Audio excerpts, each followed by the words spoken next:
Welcome to NFL Pub Hub Playoff Edition here on Pub Sports Radio. It feels like I've been away from you guys forever. A battle with COVID ensued over the last week, and I don't think I've ever been more thankful to be back with you guys, doing what I love, with the cappers that I love. So I'm just so thankful to be back in action. I'm coming off a 3-3 week. My gambling's been way down over the last few weeks, and started with my trip to LA, and then I had a really rough week 7 or 16 that messed with my head, messed with my bank account. Week 17 was a big bounce back, but in between 16 and 17, I wasn't betting other sports. I was just trying to regroup. Then I come back, I have one show, I get COVID. It's being messed up. 2022 is being messed up, but it can only get better from here, and I'm just so thankful to be capping with you guys. Coming off a 3-3 week myself, Chiefs first half and full game blew up in my face. Washington first half and full game, cash. Ravens first half -3. I thought I was going to cash that. I thought they were going to score there at the end of the first half. It was very disappointing. And Tennessee-Houston first half under 21.5 was a casher. So 3-3, but overall, not a season I'm proud of. 106 wins, 97 losses, 52.2%, down 1.7 units. ROI -0.84%, average line -111. But I'm definitely in action to end up in the black and to get that cash. And that's all I'm looking for. So I'm looking forward to a big playoffs here. Big show picks in the house. Marco Lou. We got Willie ready to get to work. Nuke Worker says, hope your family's feeling better as well. Carter still has COVID. He's having a tough time. He battles, man. Kid battles. So it sucks seeing an 11th-month-old going through all this stuff. But we're trying to get through it, the best we can. A lot of families are going through this stuff as well. There is Marco Lou rolling with us as if the Patriots get the +3.5 or higher. I'm hammering that number. There's Dan Kelly, a birdie ready to go. Cab, Ick, Schnizzle, Slatsy, 45. Corey Comerford in the house. Turnsy ready to get to work. Spenny, Penny Bombs, Dennis Garcia. What a great group. So great to see all of you guys. There's the big Ragu. He's going to be on this show here shortly. Dan Kelly says, did you bring the COVID back from Cali? I don't know. I mean, we all passed our COVID tests to get home. And then, then we all got sick. So it's a battle. It's a battle, but back. I feel good and so thankful to be here. There's Ulysses Hayes in the house, Prince of the City, ready to get to work. What a show we have. So we have Rob Bebenek getting this popped off for us. Then we have Clint Starr, the Die Hard MMA podcast. Jacksonville Zo will be after that. Then Sharpie's Bets will come in with player props. Now, not all the player props are out. It'll be interesting to see how he handles the situation. Then Big Ragu will be joining us, and Babano will be closing up shop. Thank you guys so much for joining us. It is wild card week. Let's bring in our first guest, my host all season long on Tuesday nights, coming off a 4-0 sweep of sides. 4-0 sweep of sides on week 18, 2-2 in player props, a 6-2 week overall. And let's get that success to carry over to the playoffs. Mr. Rob Bebenek in the house. Bebsy, how are you? Hey, Jimmy. Good to see you back. Good to see you up and running. And thank you for mentioning. Finally had a real nice week. But yeah, she's good. And Jimmy, good to see you. Good to see you up and running, pal.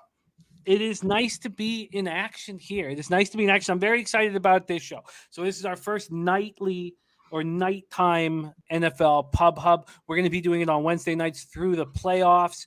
Everybody coming on, when they talk about a game, they have a pick on that game. And as always, we track everybody's action. Exciting stuff. Bebsy, my man, are you ready to get to work here to carry over that great week 18 into the playoffs? Yes, sir, baby. Let's go. Let's get started. Bebsy begins his foray into the NFL playoffs Saturday, January 15th. The first game on the docket, 4:30 p.m. Eastern, AFC wildcard. Las Vegas Raiders 10-7, 5-3 on the road at Cincinnati Bengals 10-7, 5-4 at home. We're at Paul Brown Stadium in Cincinnati, Ohio. 29 Fahrenheit, cloudy, 10 miles per hour is the wind. There's talk about there being snow at kickoff. It's unclear if that will be the case. There won't be a lot of it if there is snow, and most weather reports have the snow stopping before kickoff. Let's start with the market that we are dealing with. And let's see my opener here. Let's get my opener here and make my opener Pinnacle. Okay, so Pinnacle opened this up with the Raiders at plus 6.5. They're now at plus 5.5. This total opened up at 48.5. It's up to 49, and we see some 49.5. So let's go over to where the cash lies. There's already 14,463 tickets on this game that have been bet. 40% of the tickets are on the Raiders, and 77% of the cash are on the Raiders. So it looks like sharp money moved that 6.5 to 5.5. Then from a totals perspective, 37% of tickets are on the under and 86% of cash. Yet it's gone up a point, and we expect more money to come in on that over. Very interesting that big bets have come in on the under. Let's set the table here. Raiders coming off their 4th straight win, 35-32 in overtime at home over the Chargers, one of the most exciting games of recent memory, and this team just keeps doing. Impressive is not enough for what this Raiders team has done. Handled adversity with such aplomb. An extremely impressive group here. The fortitude to keep their head, with an eye on the prize and not get caught up in so many things that would have derailed so many teams. It was the 6th time this year the Raiders have won on the final play of the game. Talk about a team with a ton of heart and soul. Derek Carr, 20 of 36 for 186 yards, 2 touchdowns. I cannot believe that we're talking about the Raiders right now. This team has just overcome obstacle after obstacle after obstacle. Derek Carr was the first time he'd thrown 2 or more passing TDs in his last 8 games. He finished the season with 4,804 passing yards. That eclipsed Rich Gannon for the most of Raiders history. He says this: I don't think any team has been through what we've been through in 10 years, let alone 1 year.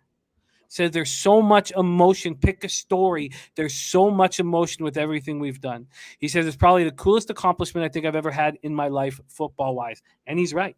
Brian Edwards caught 4 passes for 63 yards to lead receivers. Josh Jacobs was a monster playing through his rib injury, carrying the ball 26 times for 132 yards and a touchdown. He also caught 2 passes for 12 yards. He has 70-plus scrimmage yards in 7 straight games. Max Crosby added 2 more sacks. Another player with a ton of heart and soul. He said, we've had ups and downs all season, but we have guys who love football.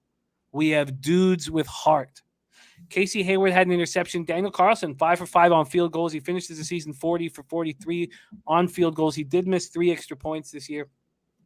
The question is, can the Raiders go score for score with the Bengals? They're averaging 22 points per game, ranking 18th in the NFL. They had to deal with a lot of injuries this season at the playmaking spots. They put up 35 points versus the Chargers, but averaged 16 in the 5 games leading up. They're only one of 2 playoff teams with a negative scoring margin this year. Minus 65 point differential is not a little one. Can Derek Carr handle bad weather? It's something we've asked about him a lot in his career. He's had 5 starts with the temperature under 38 kickoff. He's gone 0 for 5 in those games, although 4 of those 5 losses were by 1 score. The 9th ranked pass defense with the Raiders. Max Crosby and Yannick Ngakoue capable of collapsing the Bengals' weak offensive line. Can the Raiders do this? They're on a short week.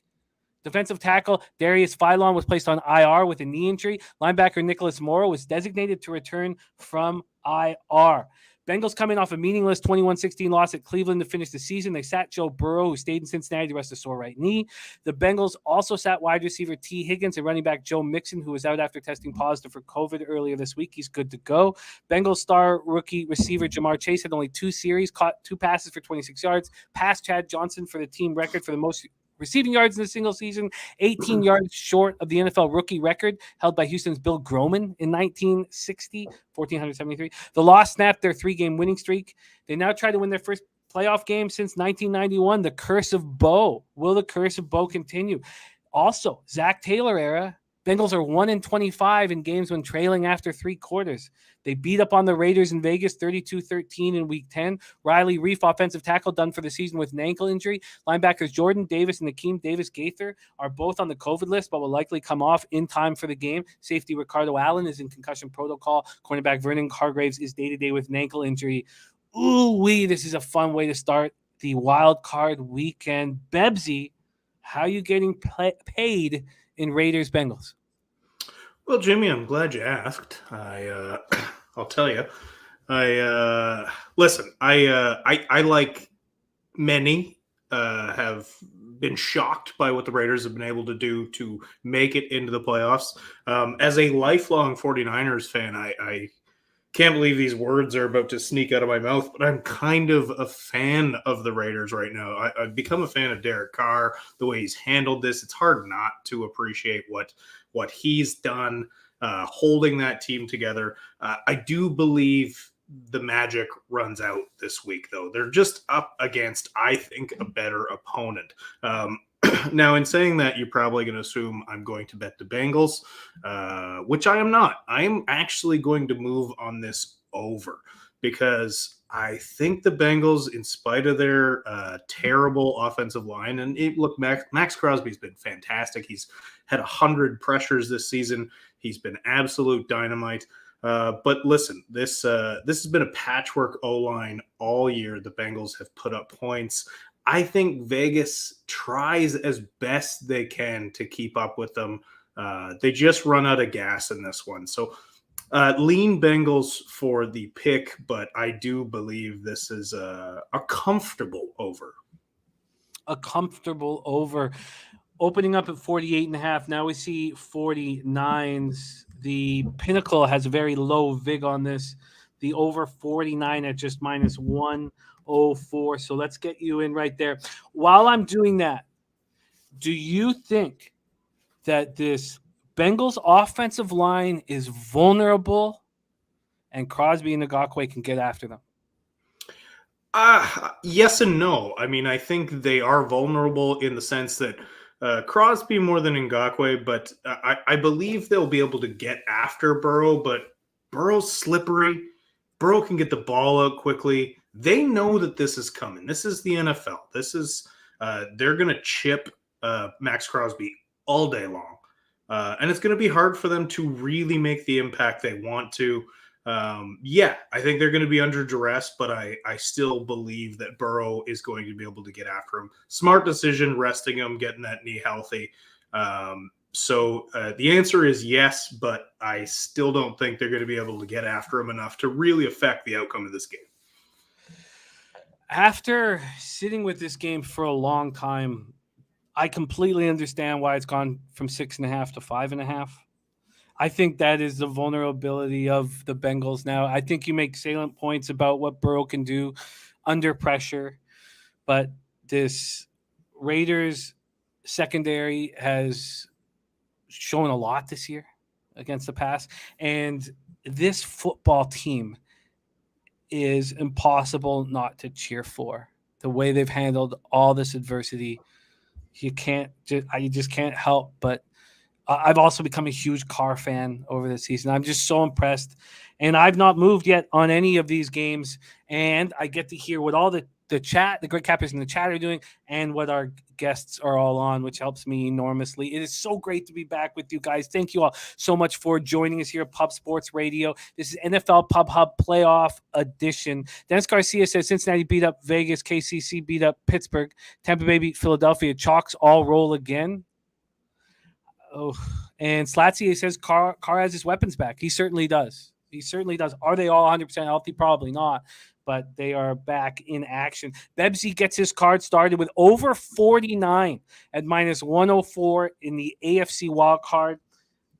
And that is available right now as we speak at Pinnacle. Bebsy, we move on. And the next spot for you is a game that follows. 8:15 p.m. Eastern, AFC wildcard. New England Patriots 10-7, 6-2 on the road at Buffalo Bills 11-6, 6-3 at home. We're at Highmark Stadium in Orchard Park, New York. It's going to be very cold. 7 Fahrenheit. It's about minus 14 Celsius for the Canucks in the house. Partly cloudy. 8 miles per hour will be the wind. This total opened up at 43.5. It's gone up a half point to 44. And Buffalo opened as 4.5-point favorites. That quickly moved to 4-point favorites. Now let's take a look at where the cash lies here in this spot. Where is it? Sorry, excuse me. Okay, here we go. We have 14,425 tickets in against Wednesday night, January 12th. 37% of tickets are on the New England Patriots and 59% of the cash. So big bets, sharp money coming in on the Patriots, and we've seen it move from 4.5 to 4. From a total perspective, 38% of tickets are on the under, and 60% of cash is on that under. It will mark the third meeting in 7 weeks between these two teams. The Patriots come in as losers of 3 of 4. They finished the season with an underwhelming 33-24 loss at Miami. Mac Jones was 20 of 30 for 261 yards, a touchdown, and an interception. Hunter Henry caught 5 passes for 86 yards. Jacoby Myers caught 4 passes for 70 yards. Brandon Bolden ran 7 times for 46 yards and a touchdown, caught 2 passes for 20 yards and a touchdown. Damian Harris ran 11 times for 37 yards and a touchdown, caught 4 passes for 36 yards. Juwan Bentley was all over the field, 17 tackles, but it was another game where the Patriots were unable to develop a pass rush. And there's not been a long history of this, but certainly you could talk about it in 3 losses in these last 4 games. Kyle Van Noy had their lone sack and quarterback hit. The Pats do have some COVID-19 issues to keep an eye on. Their cornerback group. Sean Wade was placed on the COVID list Monday. Cornerback Jalen Mills was placed on the list yesterday. Very important to keep your eye on the cornerback group. Patriots will need to rely on their defense and run game to control the clock on offense. That's how they will win this game. They are 0-5 when their opponent scores 25 or more points. So if you're backing the Patriots, you have to ask yourself, can they keep the Bills under 25 points? The Bills coming off their 4 straight win, 27-10 over the Jets. They defeated the Panthers, Patriots, Falcons, and Jets by an average of 15 points to finish off the season. Josh Allen, 24-45 for 239 yards, 2 touchdowns, no picks. Also ran 5 times for 63 yards. Stephon Diggs caught 9 passes for 81 yards. And Devin Singletary has stepped up when this running back group needed it desperately. 19 carries for 88 yards and a touchdown. This rushing attack was very pedestrian this year, but has come alive late. They finished with over 100 rushing yards in each of the past 5 weeks. The defense completely dominated the Jets, set the Jets to a franchise low 53 yards of total offense. The defense swarmed Zach Wilson, held him to just 7 of 20 for 87 yards and a touchdown, sacked him 9 times, hit him 10 times. Jets had just 4 first downs, and this is as healthy as the Bills have been all year. We know that Trey White is gone, but other than that, this is a healthy group. The Bills' pass defense has been the best in the NFL by a wide margin this season, keeping opposing teams to just 5.2 yards per attempt. Mac Jones had arguably the worst game of his career against these Bills in Week 16, 14 of 32 for 145 yards, 0 touchdowns, and 2 interceptions. Bebsy, the second game on your card. Patriots, Bills, take it away.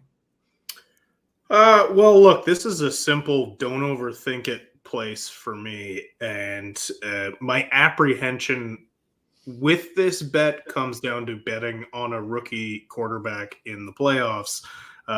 But I think Bill Belichick will do exactly what he did with a young Tom Brady, in that he will insulate him against his opponent and just get him to do what he needs to do to win the game and nothing more. And I don't know if they'll win this game, but 4 points is still too many to give Buffalo in a matchup against a team that's just dominated them for so long. And I know they kind of got the monkey off their back last year by beating the Patriots, but that was a Cam Newton-led Patriots with so many missing players because they opted out due to COVID. It's been a different matchup this year. I'm trusting Bill Belichick in this. He's written on a whiteboard somewhere those comments earlier in the season from McDermott about not giving him enough credit, or not giving Bill Belichick too much credit. It's I just think this game, if the Patriots don't win, they're not losing by more than a field goal. I expect low scoring, a perfect Bill Belichick kind of game, and I think you're crazy if you're betting the other side. So I'm on the Pats here. The Pats. It is a fun time of year, seeing all these opinions coming in from all these cappers that we respect. Sammy Culmer giving us a final score of 2017 Pats. Great to see you, Tasha. Spenny Pennybomb says, "In Bill we trust." An interesting note here. Well, first off, Birdie on the over 20 or 43.5 says there will be points here. If you had a free bet on the total, what would you do here, Bebsy? I think this ends up being a low-scoring game, but that's a very low total. I said to you yesterday that I think I thought most of these lines were pretty sharp, or totals were pretty sharp, and for that reason, I don't have a strong lean either way. If it was free, I think I might take the under, but not with a ton of confidence. I thought all these totals were pretty sharp. Well, it is moved to 3.5 at Circa. You can still get the 4 at Pinnacle. That 4 is available, plus 4 at minus 103. I'm going to pull up Pinnacle as well to make sure that these are all fresh lines, no stale lines. Plus 4, minus 103 for the Pats at Pinnacle. And Bebsy making moves on both of the Saturday games. Let's keep rolling with Bebsy, because next up is a battle in a division that is very near and dear to his heart. Do we really skip to... Okay, no, we'll do... Yes, we're going to skip to the Cardinals. Okay, I did that out of order. That was my fault, but let's do it. We move on to Cardinals at Rams, the Monday nighter, and then I apologize for being out of order. Then we'll move back to the Sunday nighter where Bebsy finishes off his card. 8:15 p.m. Eastern, NFC wild card. Arizona Cardinals 11-6, 8-1 on the road at Los Angeles Rams 12-5, 5-3 at home. We're at SoFi Stadium in Inglewood, California. Let's start with the market that we are dealing with. We have the Rams opening up at 4.5. They're now minus 4-point favorites. This total opened up at 50.5, and we've seen it drop 1 point to 49.5. We have 9,104 tickets in, 52% of the tickets on the Cardinals and 64% of the cash on the Arizona Cardinals. Then we have 67% of tickets on the over, 88% of cash on the over, and the books are making it more appealing for cappers to bet the over. Very, very, very interesting. Cardinals coming off their 4th loss in 5 games, 38-30 at home to the Seahawks. They own a 3-5 home record while going 8-1 on the road. This crazy stats with this Cardinals team. A plus 4.9 scoring margin on the season. That's 9th in the NFL. A plus 10.8 scoring margin on the road, which ranks second only behind the Buffalo Bills. Averaging 22.8 points per game at home this season, 29.7 on the road, 3rd highest in the NFL. They're just the 5th team in the last 10 seasons to make the playoffs despite losing 3 straight games in December and January. 8-1 on the road against the spread, covering by an average of 10.5 points per game. They scored 30-plus points 9 times this season. That's the most in the season since at least 1940. But their offense was clearly different without DeAndre Hopkins. Kyler Murray, 28 of 39 for 240 yards, 1 touchdown, no picks. He also ran 5 times for 35 yards in that season-ending loss to the Seahawks. Zach Ertz caught 7 passes for 84 yards. James Conner ran 15 times for 52 yards and a touchdown. Also caught 6 passes for 41 yards and a touchdown. Finished the season with 18 touchdowns, but he took a hard shot to the ribs. It knocked him out for the game. Then Jonathan Ward came in to replace him. He also left in the 4th quarter with a knee injury. Eno Benjamin was the team's only healthy option at running back at the end of the game. And they have Chase Edmonds with ribs and a toe injury. Both Connor and Edmonds will be tested at tomorrow's practice. You can imagine that they'll likely both be in the lineup and won't be 100%. Their defense did not look good. They couldn't get stops. They finished with just 1 sack, 7 quarterback hits. Chandler Jones, 10-plus sacks for the 6th time in his last 7 seasons, that tied with Aaron Donald for the most such seasons in the NFL over that span. Jalen Thompson did have a 33-yard interception return. They have a bunch of guys banged up. Wide receiver Rondale Moore with the ankle injury. Cornerback Marco Wilson with a shoulder injury. Defensive lineman Jordan Phillips with a knee injury. All are listed as questionable to go this week. The Cardinals are 2-5 in games when allowing 24 plus points this season. They're 9-1 when they allow fewer than 24 points. Can they keep the Rams under 24 points? I don't think so. J.J. Watt will practice on Thursday. It's amazing that he's able to come back. How long can he last? How many plays can he be in there? It's a tough call. Rams had their 5-game winning streak snapped in a 27-24 overtime loss at home versus the Niners. McVay lost when leading at halftime for the first time after a 45-0 start to his career. Unbelievable. That trailed only the 49-game run by the Packers in the 1930s. 6 straight loss to their division rival, the Niners. They were unable to hold on to a 17-0 lead. Stafford 21-32 for 238 yards, 3 touchdowns, 2 interceptions. Just like every year with Stafford, he looks beat up, and he's going to play through it as he always does, but he looks like he's playing hurt. He tied Hall of Famer Kurt Warner for the most TD passes in the season in Rams history with 41.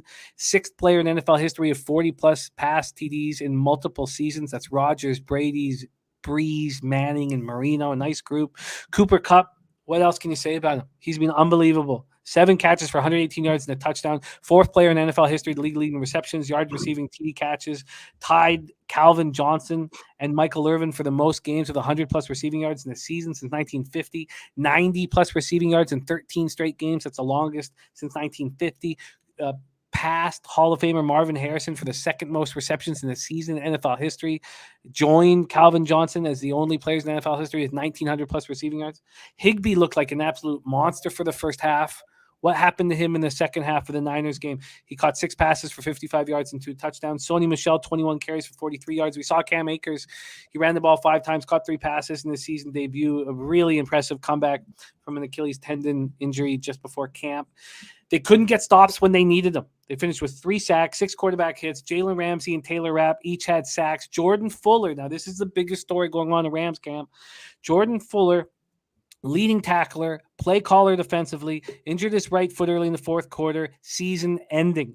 So Eric Weddle comes back, and every football fan loves this shit, but 6-time Pro Bowler at 37 years of age. We know that Jalen Ramsey will be the defensive play caller now. How much can Weddle bring? We know he'll bring a lot to the locker room, a lot to the sidelines, but how much can he bring on the field? I believe it's impossible not to believe in Weddle. But it's a lot to ask. Rams and Cardinals have averaged 55 points per game in the 2 meetings they've already held earlier this season against each other. Here we go, Bebsy, the 3rd game on your card, Cardinals-Rams. Listen, I've been watching the chat, and I love it. It's so back and forth, and it's so divided, and I get it. I have flip-flopped on this game so much since it opened, and I have settled on a side. And here's the thing. Both of these teams, especially the Cardinals, but also the Rams, started the season super hot. 2 of the best teams in the NFL for the first half. They both kind of have limped into the playoffs here. The Cardinals at least finishing a little stronger. The Rams coming off really a demoralizing loss to the Niners. They're up 17-0 just before the half. And really just you saw that doubt creeping in, especially with the touchdown right after the half. And you saw it creeping in. You saw McVay, his face being like, oh, no, not again. Here's the thing. A lot of people don't trust Matt Stafford. And rightfully so. He's been spotty since the first half of the season. You're like, this guy's going to be the MVP. This is what Matt Stafford looks like on a good football team away from Detroit. As the season went on, you kind of saw a lot of the things that happened with him in Detroit. On the other side of the ball, you got to ask yourself, do you trust Cliff Kingsbury? I mean, this is his first winning season as a head coach since he had Patrick Mahomes at Texas Tech, and I think he went 8-5 with Pat Mahomes in college. So I think, and I've been saying this since the start of the year, he's an overrated coach. A lot of people are like, J.J. Watt's back, and then a lot of other people are like, it doesn't matter if J.J. Watt's back. Basically, what I've settled on here is I think the Rams are better coached, and even though they're coming off a really hard loss, they have more playoff leaders in that locker room. I do think J.J. Watt will be more of an emotional lift than a player lift. I think you've seen Von Miller start to make big plays late in games. I think Von Miller can step up.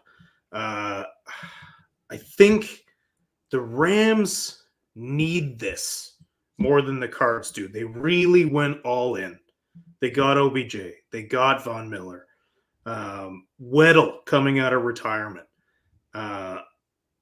It just seems like they have more to lose in this game, and I think they show up and they take care of business.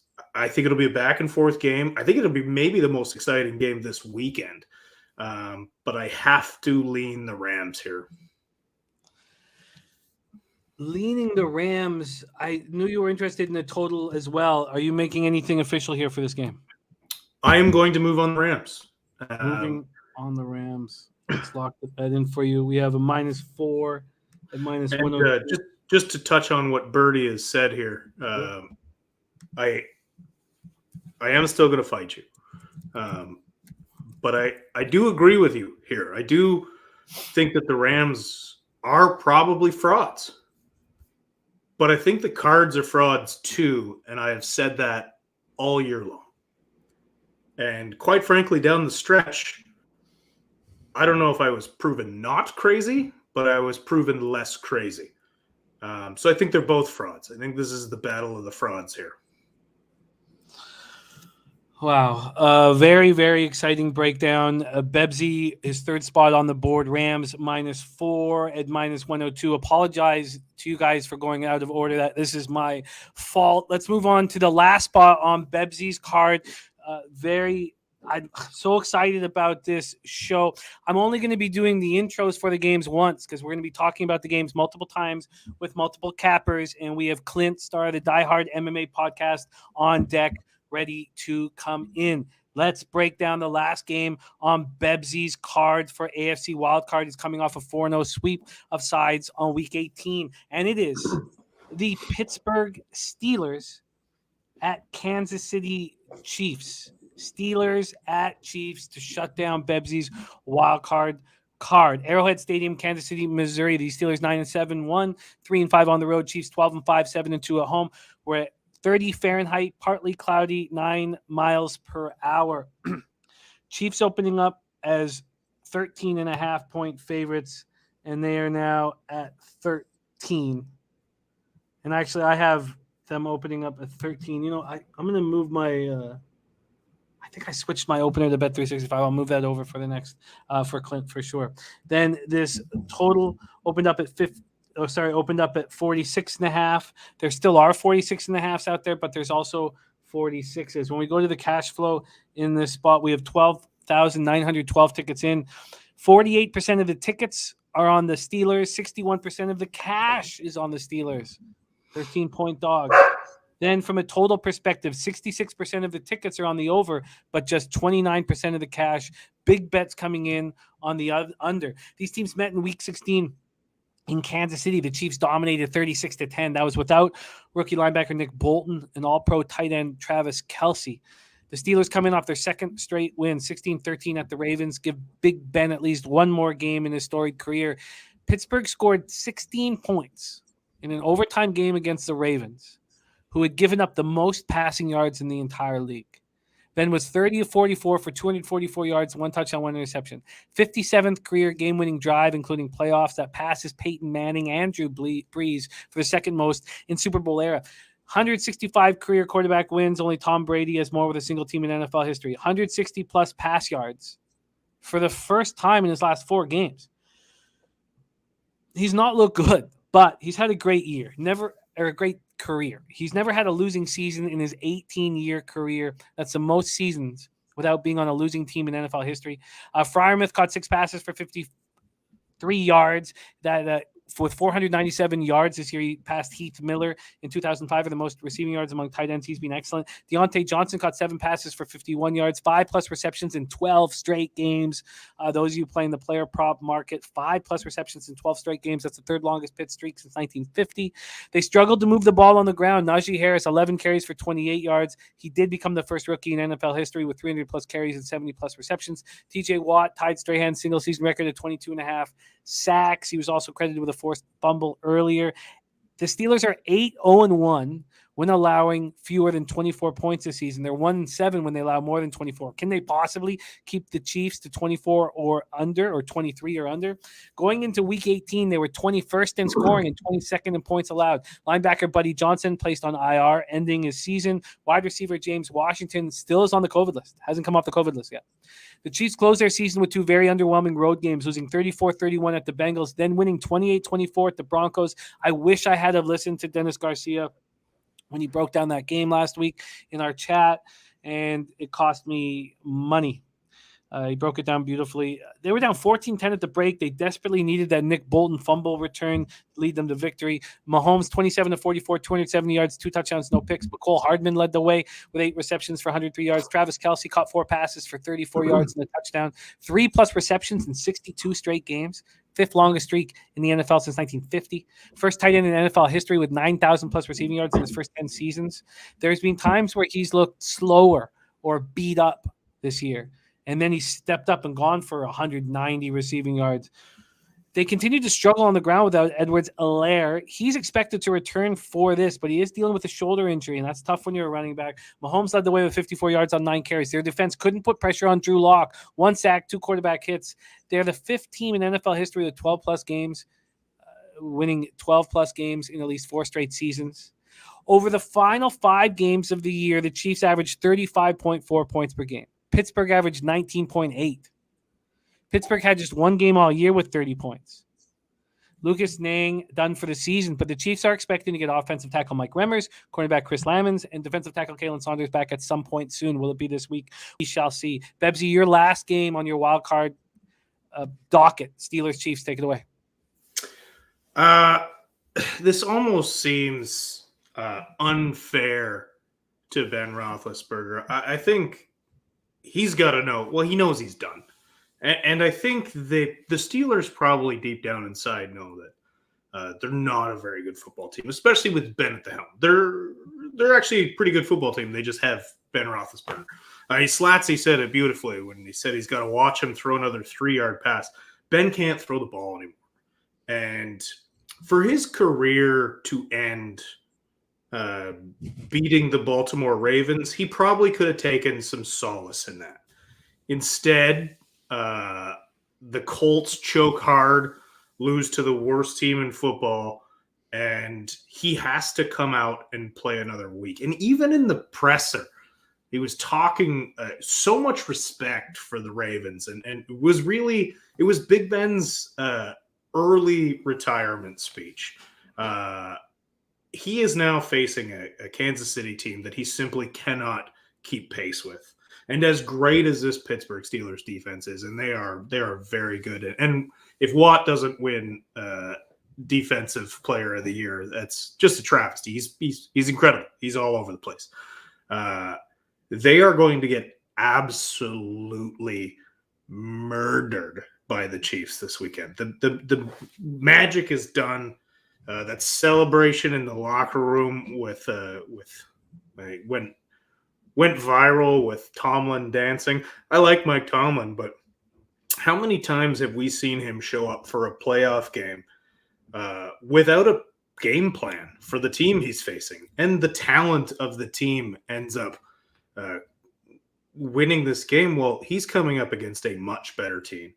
They're not going to be prepared. Ben is done. This isn't going to be a game. This is going to be a burial. And this is, sadly for Big Ben, how his career is going to go out. Should have ended on him beating the Baltimore Ravens.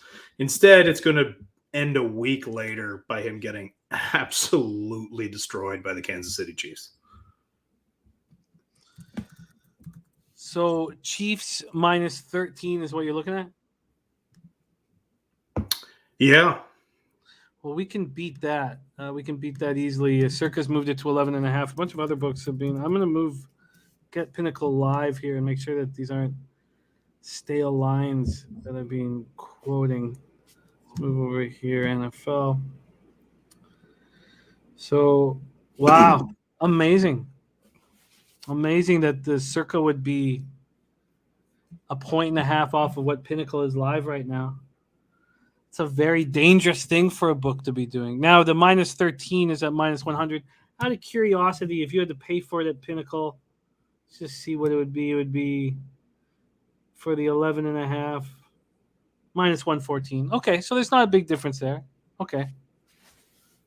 All right. So yeah, Turnsy's mentioning that interview again. Like I said, that interview, Ben's checked out. Like his career's over. He knows it, and he's not. He's just talking about what an honor it was to play Baltimore. He's done. He's done. He can't throw the ball. All right, let's lock you in. Ron Crawford wants it as well with a spreadsheet play of the day. That's minus 11.5 at minus 109. You could get the minus 11 at minus 120. It is a key number. I guess it's a key number 11. But are you going to take the minus 11.5 minus 109? Yeah, I'll take the 11.5. To be honest with you, I think it's going to be much more. For Bebsy and for Ron Crawford, spreadsheet play of the day in business. Bebsy, thank you so much. And a big shout out to Ron Crawford as well. Those of you who watch Betting with the Bag know what an integral part he is of everything that we do on my show as well. So big shout out to Ron Crawford.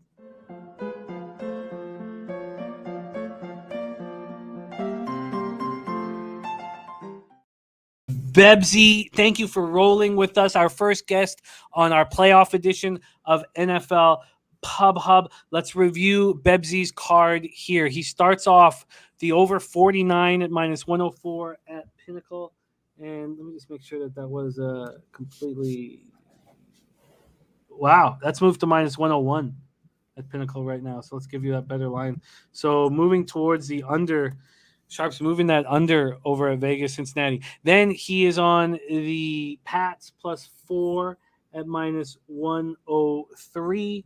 Next up for him is the Chiefs minus 11.5 at minus 109. And he closes up his card on Monday night with the Rams minus 4 at minus 102.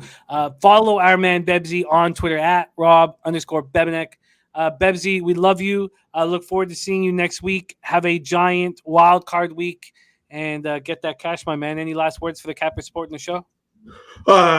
As always, you are all such wonderful, wonderful beauties. Let's get the playoffs started right. Let's have a wonderful weekend. Let's all get paid. And Jimmy, much love to you, buddy. Good to see you back in action. Thanks, my man, and great to work with you. There he is, Rob Bebenek in the house.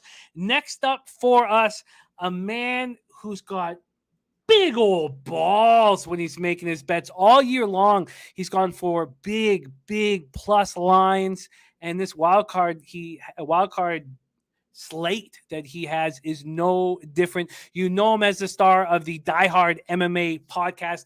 Please welcome to the show, Clint McLean in the house. Clint, how are you? Jimmy, what's up, buddy? I'm doing great. Happy to see you behind the desk, my man. Happy you're back. Thank you. I'm so happy to be back as well. Clint, I've followed your season with like a fan. It's just been you've probably had the most exciting card. You've just passed our Sharpie for the highest average plus line, and it's been very, very fun watching you roll. And you're sitting here 7th at 17 and 19 down 1 unit, but man, you've come close to some huge payouts. And the Ravens in week 17, they lose 2019. If you cash that money line, you're at the top of the board. That's how close this all is up top. So I've enjoyed watching you immensely. Let's get right to work, my man. And Clint gets his card started with a game that has yet to be discussed here. And that happens, let me pull this up, as the first game on Sunday, 1 p.m. Eastern, NFC wildcard. Philadelphia Eagles 9-8, 6-3 on the road at Tampa Bay Buccaneers 13-4, 7-1 at home. We're at Raymond James Stadium in Tampa, Florida. 72 Fahrenheit, wind and rain. The wind at kickoff, 22 miles per hour is what is expected. Let's move this over here. Let's take a look at what we're dealing with from a market. We have the Buccaneers opening up at -8.5. A couple books have moved it to 9.5. A couple. Now, the -9.5 for Tampa Bay Pinnacle is +106. At Sports Interaction, it's -101. This total has dropped too. Weather, everyone figuring out what the weather's going to be like. The total's gone from 49 down to 47. Then we have 14,475 tickets in, 63% of the tickets, 58% of the cash on the Bucks. So some sharp action is coming in on the Eagles. Then we have 46% of the tickets on the over, 99% of cash on the over. The Eagles had their 4-game winning streak snapped in a meaningless 51-26 loss at home to the Cowboys. They allowed 20-plus points for the first time in 6 games. They rested Jalen Hurts, other key starters. Hurts, 3,144 passing yards, 784 yards rushing. Got the night off. So did Lane Johnson, their tackle, and cornerback Darius Slay. Now there was 11 more players on the reserve COVID-19 list. Boston Scott, Jordan Howard, all missed that defeat as well. Now they're all back. They're all good to go. All those guys who were on the COVID list. Jalen Hurts, one of 2 quarterbacks in NFL history with 750-plus rush yards and 10-plus rush TDs in the season. He joins Kyler Murray. Devonta Smith broke Deshaun Jackson's record for most receiving yards by a rookie in team history with 916. With 149 rushing yards, Philadelphia finished the season with a franchise record 2,714 rush yards. They have 30-plus rush attempts and 100-plus rush yards in 11 straight games for the first time since 1949-50. Will the Eagles be able to run against the Bucs' third-ranked run defense? Philadelphia 0-7 this season versus teams currently above 500. These stats do not bode well for them. Their pass defense allowed 28 touchdowns. That's 21st, ranked 21st this year. Sirianni's hopeful that Miles Sanders, who's been dealing with a hand injury, will be available. Offensive tackle Brett Toth and tight end Tyree Jackson were placed on IR Monday. Buccaneers coming off their 3rd straight win, 41-17 at home over the Panthers. They've won 7 of 8. Broke the club record for victories in the regular season, set in 2002. Brady, 29-37, the first year they went to the Super Bowl. Brady was 29-37 for 326 yards, 3 touchdowns, no picks. Top 5,000 yards passing for the second time in his career. Drew Brees is the only other quarterback to have multiple 5,000-yard seasons. Finished with a career-best 5,316, and he has the Bucs single-season touchdown passing record at 43 TD passes. He'll be without 2 of his main weapons, Chris Godwin, MCL, ACL, and Antonio Brown. I don't want to say anything negative about him. I mean, there's mental health issues probably going on, head injuries maybe going on, and but he will not be available. Gronkowski, 7 catches for 137 yards. It was impressive. Mike Evans caught 6 passes for 89 yards and 2 touchdowns. The last one was his franchise record 14th touchdown of the year. First player in NFL history to begin a career with 8 consecutive seasons of at least 1,000 yards receiving. They continue to struggle with running the ball without Fournette. Keyshawn Vaughn ran 10 times for 29 yards and a touchdown. A couple plays by Scotty Miller made their stats look okay, but those were not traditional running plays. Their defense had 2 sacks, 6 quarterback hits. Andrew Adams had an interception. Ronald Jones, outside linebacker JPP, and cornerback Richard Sherman, Achilles, were all inactive. They were without Shaquille Barrett, Levante David, and Fournette. And they are expected, all 3 of those guys, to come back at some point during the playoffs. Wide receiver Cyril Grayson left with a hamstring injury in the first half, did not return. They're 22-0 when leading or tied at halftime since 2020. They're the only team in the NFL over that period with 0 losses in that situation. Buccaneers beat the Eagles 28-22 at Philadelphia in Week 6, but that score flattered the Eagles. How do you get your card started here? Clint, my man, take it away. Eagles, Buccaneers. How else, Jimmy? I'm taking the dog. You got to know that the first week of playoffs is always one where the dogs are live and they've got a shot. Dogs that don't belong, dogs that think that they are alive, dogs that are shooting for that Super Bowl trophy at the end of the thing. They've still got hope, Jimmy. We've got a young team here in the Eagles. We've got a team that believes, and we're going up against an old veteran squad that is beat up and falling apart. Jalen Hurts took the day off. They took that beating from the Cowboys. It meant absolutely nothing to them. They had their eyes firmly set on a higher prize. And the Buccaneers went ahead and they played all their starters. And yeah, they looked pretty good against Carolina, but they gave up some plays against Carolina too. What we saw in previous seasons from the Bucs and from Tom Brady, Jimmy, is they kind of got off to a bit of a rough start. And then they found their groove. They started to put it together towards the end of the season. I'm seeing the opposite this season, Jimmy. I'm seeing a Tom Brady who's starting to throw a few more ducks, a few more interceptions. I'm seeing a Tom Brady who's losing his weapons, who's got less people to throw the ball to, which means it's easier to scheme defensively against a team like this. And that number 3 vaunted rushing defense has looked vulnerable and fragile the last couple of weeks. I do think the Eagles are going to be able to run on these Tampa Bay Buccaneers, Jimmy. I do think these Eagles believe that they can pull off the outright upset. They believe they're going places. They're headed the right direction. They're young. They're rested. They're hungry. If nothing else, Jimmy, I think they keep this close. I want that plus 8.5. They only lost by 6 last time. They can keep it close and tight again. And hell, Jimmy, this is a betting contest. I don't want to dwell too much on the past, but as you mentioned, I'm a little frustrated that I'm negative right now. I have been this close multiple times to cashing several big tickets that would have had me in the thick of it or even on top of this contest right now. In fact, the Saints defense touchdown that I called a week or so ago, I got the pick. There just was no 6 return at the very end of the game to give me that touchdown score. So I can taste it, Jimmy, and I've got to take some risks if I want to win the Pub Hub. Give me the Eagles. Give me the money line. Oh, it's a fun way to get your card started. Eagles plus 8.5. Eagles money line at plus 325. And you have a player prop here. Clint has tweeted out all his actions, so his lines are locked in. Tell us about your player prop for more plus money glory. One of the biggest holes in the Tampa Bay defense, Jimmy, is to the tight end position. They've given up, I believe, 6 touchdowns over the course of the season to the tight end position. And especially when you get this Eagles team in the red zone, when you get them close to that goal line, what are they going to do? They are going to run that ball with Jalen Hurts. They know that. I know that. The Buccaneers know that. So what do? You dump it off, baby. They're going to get real close in tight. They've got old sturdy hands, Dallas Goedert. He's going to catch one of those balls. He's going to get us on the board. Plus 225 for that tight end to get in the end zone against the defense who has been weak to the tight end position. Give it to me. There we go. Goddard anytime touchdown at plus 225. The next spot on the board for our Clint Star, the Die Hard MMA podcast, is the Patriots Bills. Already broken down, set the table for it. So we know that Bebsy's on the Pats plus 4, minus 103 at Pinnacle. How is Clint going to get paid here? Patriots Bills, take it away.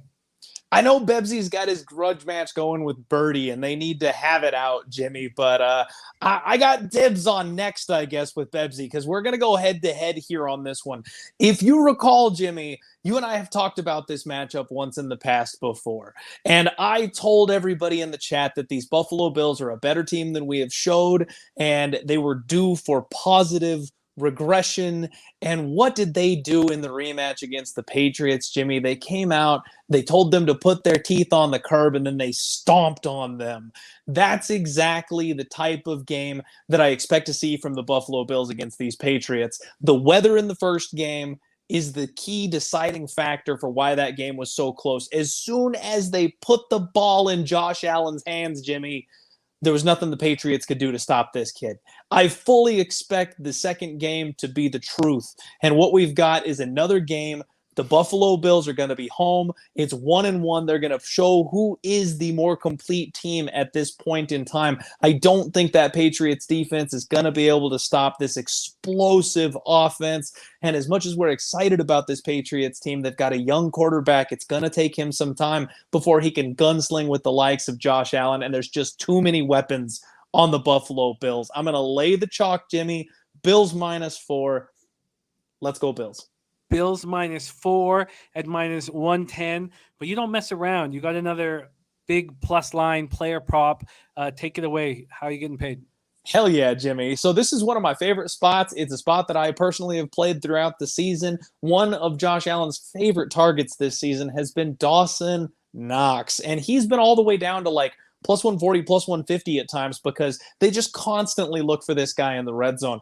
Like I said before, I think this is the game where the Bills show these Patriots and everybody who really is boss in this matchup going 1-1 into this third playoff position, and the weapons are going to be on fire. Dawson Knox is the perfect tight end target. He's got sure hands. He's got a big body. He knows how to run his routes. And I don't know how he does it, Jimmy, but he just keeps on getting open. I snatched this guy up in my Dynasty Fantasy League because Dawson Knox is going to be a problem. And Josh Allen just loves this guy. So +210 on Dawson Knox to score a touchdown.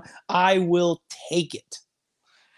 Dawson Knox +210. Next for you is the Sunday Nighter. Steelers at Chiefs. And everybody, Clint, I'm such a big fan of your capping. I get so excited. I'm so excited. I'm so excited to hear this breakdown. Take it away. Jimmy, you've had to have seen Jurassic Park, right? Of course. The original? The OG. Of course, I love it. He got the cigarette sticking out of his mouth and he goes, hold on to your butts before he flips the switch. That's how I approach my handicapping, baby. Give me the Steelers, Jimmy. I am buying in to the magic. Let's be completely honest. The Steelers were never supposed to be in this position. They were never supposed to have a shot at these playoffs. And I know Bebsy was talking about how Big Ben has phoned it in. Big Ben is completely done. He's given up on the season. He knows it's over. And I kind of thought that too, Jimmy. And I bet the Baltimore Ravens. And I don't care how unlikely or how strange or crazy it was that the Steelers beat the Ravens, but they did. You're not coming back and beating a team like the Ravens when you're completely checked out on your season like that, unless you've got a little bit of a spark left. Big Ben is not the only person on this team. Big Ben has got a bunch of young, athletic, explosive kids that are now underneath him and looking for a leader. You don't think in the next week they're going to talk to him about, come on, Ben. Come on, Ben. Get me there, buddy. Get me one. Get me a playoff victory. Let's get this thing going. I believe, Jimmy. I have said on my own show that there's no such thing as a happy ending in the sport of mixed martial arts. You don't see legends go out there and ride off into the sunset, but in team sports, it happens. The rest of the team rallies around that legend and they pick them up, Jimmy. I am buying on Big Ben and these Steelers. And on top of that, I am just flat out not sold on these Kansas City Chiefs, Jimmy. They also, similar to Tom Brady, have been having some problems. A lot of their games have been exceptionally tight. I mean, you want to talk about them getting by the New York Giants by just 3 points. You want to go back to the game with the Cincinnati Bengals where that defense looks like a sieve. They gave up basically everything. These young Steelers remember that game, Jimmy, the 36-10 beatdown. They know if there's one game they want to play spoiler in, it's this one. I think it's too many points, Jimmy. Give me the 13. And like I said before, this is a contest. This is a contest I want to win. So give me that money line, +550. +550. +550 money line, resting comfortably on Clint's enormous ball sack. The Steelers money line at +550. Clint, you finish off your card here for Wild Card Week on the Monday Nighter. Cards, Rams, last spot on your board. How you getting paid? This one is maybe not such a ballsy bet, Jimmy. I'm just going over 49.5. This is a spot where I believe that Bebsy is correct when he said that both of these teams are essentially frauds, but what they've got is offense. There's a couple of holes missing. There's a couple of players that have gone out, key people that have gone out for each team, but they found a way to win. Kyler Murray got back on the horse the last couple of games. He started to look like his old gunslinger self. He can roll out. He can chuck that ball. He's got a couple of targets out there. And on top of that, they may just just be getting their star receiver back for the playoffs. We're crossing our fingers that happens, but if it doesn't, that receiving core is just deadly, man. We've also seen the Rams have been having some problems. We've seen some more picks, some more interceptions, and I talked about OBJ, Jimmy. He's going to show up every once in a while for a long bomb touchdown, but that's about all he's got going. I don't know that he's as big of a deal as people think he is, but I think these teams are going to have to one-up each other, Jimmy. I think this starts out low and slow, maybe even a live betting situation where you can get a better number after they stuff one or two drives, but these offenses can't be held down. I think we're going to end up seeing a shootout, and I expect this thing to go over that 49. Over 49 in Cards, Rams. Let's review Clint's action.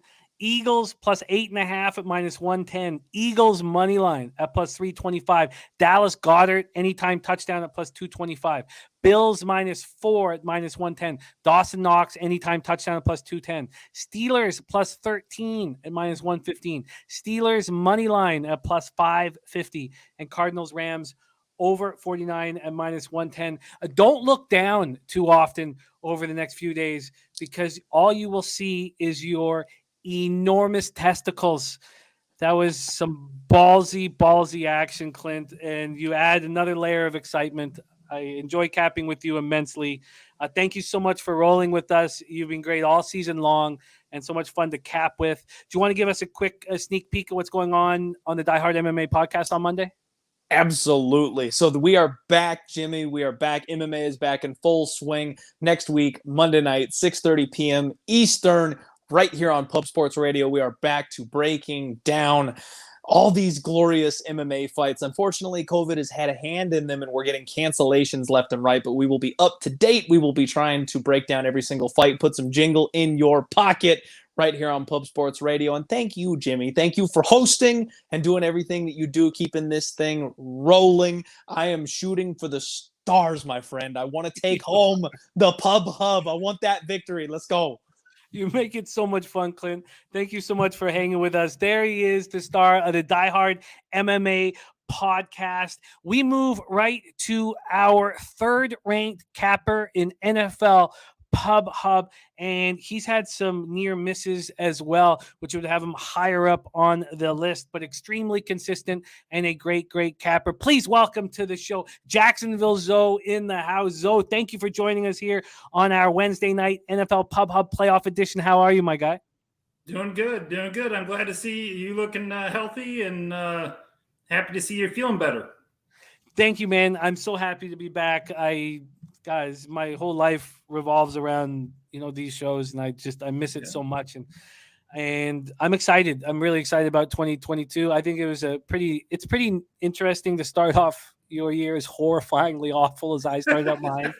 So I think we know where we can go, and if I'm sitting here at the end of March in San Antonio with all these guys, I see Sharpie on deck. If I get another chance to hang out with Sharpie and all the guys, I will be sometimes you don't recognize how enjoyable moments are and how good we have it and how lucky you are until you get really sick. So I'm excited to be here, Zo, and I'm excited to hear your capping. So let's get right to work. I will be line shopping for you. I have a whole bunch of books up. You start your action right as the wild card opens up. You start your action with Las Vegas Raiders at Cincinnati Bengals. I've already set the table for that game, so let's just go right into your action, Zo. Take it away. This is the opener of the wild card week, Raiders Bengals. Just a second before I start there, Jimmy, how do I follow Clint? How does somebody follow that wild man with those huge, gigantic balls? And actually, I can't follow plus 500 money lines. And, he just lays it right out there. He does. He doesn't mess around. I have one story for Clint real quick. Sure. I'm a lifelong Dolphin fan. You can see Dan Marino over the shoulder over here. And Clint, I've been a season ticket holder for the Jaguars since 95. I think it was 2000, 2001. The Jaguars were 14-2. Marino goes to Seattle, beats Seattle in the wild card game, comes down to Jacksonville, legend, 63-7, Jimmy. And I'm in my Dolphin jersey, and Marino just gets housed. So it can happen. I sat there and watched it. I hope that Ben doesn't go down that way, but I heard Clint telling the story. I'm like, Clint, I've lived it. I have lived a legend losing big time in the last playoff game of their career. All right. So Raiders, Bengals. I look at this, Jimmy. The Bengals have the worst offensive line left in football in the playoffs. And I don't think many people are going to argue that point. Raiders have Crosby and Ngakoue. And if you watch the LA game on Sunday night, which was probably the game of the year, probably the best game, if you watch that, Crosby and Ngakoue are getting pressure on Herbert. And I think 5 points is too much. I like the Raiders here. I do think the Bengals win. I think they win by 3 or 4. I just think I like Derek Carr. I like having Waller back. I think this new coach, the interim coach, may get the job, may end up getting the job with the team. The team really likes him. They're playing well. Go to the Colts, beat the Colts in Indy, come back and have such a great game against the Chargers to get in. I like the Raiders here. I think they get pressure on the quarter. I'm just drawing a blank on Cincy quarterback Burrow. I think they get pressure on him. The only thing that scares me is obviously Chase and Higgins are probably two of maybe the best wide receiver combo in football as far as big wide receivers, definitely. And but I like the Raiders here getting the 5 points. And we can get you 5.5 Okay. at just minus 105. That's at circa right now. I'm going to see if we can be, my problem right now with that game is that I've become a fan. I'm so impressed at how they've fought through all of this negativity and darkness. And then when you become a fan, you start making mistakes. So I'm trying just to stay level-headed and not just. I mean, I think the last time I was on the show, Jimmy, I had Cincy at home against Kansas City. And I think a lot of people like Kansas City in that game. And I was sold Cincy could win that game, and they did. It's just, you look at the playoffs, 5 points and two good teams, not great teams. I just think it's going to come down to a very close game. And I do think Cincy will win. But it's 5 points is too many. 5.5 is too many. 5.5 at minus 105. That's available right now at Circa Sports. So we'll lock you in with that. Zo, we're going to keep rolling right along. By the way, the firing of Flores was shocking. I mean, obviously we don't know enough about what's really going on behind closed doors. But Dan Kelly saying the Giants should sign Flores. He's a New Yorker. I'm a Jaguar fan. I want Flores. I don't know how you don't want. I'm just so impressed with Flores and what he's done over there. Yeah. And I don't know how you let a man like that go. He's a leader. And he's taken players, when he got rid of Fitzpatrick and all, and we're all going, what the hell is he doing? What the hell is he doing? He was building up a team in his own image. And imagine if he got Herbert instead of Tua. He won 8 of 9, Jimmy. Oh, it's just to end the season. Now it'd be different if he went 1-7 to end the year. I could see that maybe, but he started the year 1-7 and finished 8 and 9. I don't get it. I don't get it either. So any team that can get their hands on Flores is I think a very lucky team. Now look, he wants autonomy too, and he wants to be able to have some say in player transactions too, and some old heads better understand that that's probably an important role that he should have. You should check. Okay, let's keep rolling here. Zo, next up for you, New England Patriots, the Buffalo Bills. Can't wait to hear your breakdown. We have both sides of the fence right now. We have Bebsy, who started us off with his look on the Pats +4. We've had it turn around and seen Clint on the Bills -4 and the Dawson Knox prop. How are you getting paid in this giant football game? Yeah, I'm going to side with Clint on this one with the Bills. And part of my reasoning, Jimmy, is I do not like backing rookie quarterbacks in the playoff. Mac Jones' first playoff game, I think the last 3 games of the year, he didn't look nearly as good as he did before. I think he's hitting the rookie wall. It's in Buffalo. The weather, I actually go to Bills games. I have friends up there. The weather's supposed to be halfway decent. If the weather is going to be really bad, I probably wouldn't make this pick because I think the Bills are going to need to throw the ball. Josh Allen's going to need to play like he did in New England. And I do think the Bills will be able to stop the run enough to win this game by 6 or 7 points. You look at the quarterbacks, I don't think many people are going to take Mac Jones over Josh Allen if you just look at quarterback versus quarterback. Both of them have pretty good defenses. I would say New England's defense may be slightly better. But I just look at it. I don't want to back a rookie quarterback on the road with the crazy Buffalo Bill fans. I like the Bills here at home. Give me -4. I think the Sharps probably will be on the Bills here because I think the public looks at this like Patriots +4 is a good play. Well, I can beat that because Circa's hanging the Bills -3.5 at -109. So I'll take that. -3.5 at -109. We keep rolling. We go back to Tampa. Philadelphia Eagles at Tampa Bay Buccaneers. We've already seen Clint pull out that enormous nutsack and bet the Eagles money line, the Eagles plus the points, and the Ertz prop. Was it Ertz prop, right? Let me just he said +225, I think, Jimmy, is what he was for the sorry. I just Goddard. Ertz is over on the Cardinals. Thank you. Okay, let's keep rolling here. I can't wait to hear your breakdown. And then after this game, we get our first breakdown of the Niners Cowboys, which I can't wait to talk about. So take it away here, Zo. Eagles Bucks. This is I really like these spots, Jimmy. The Eagles didn't care about last week.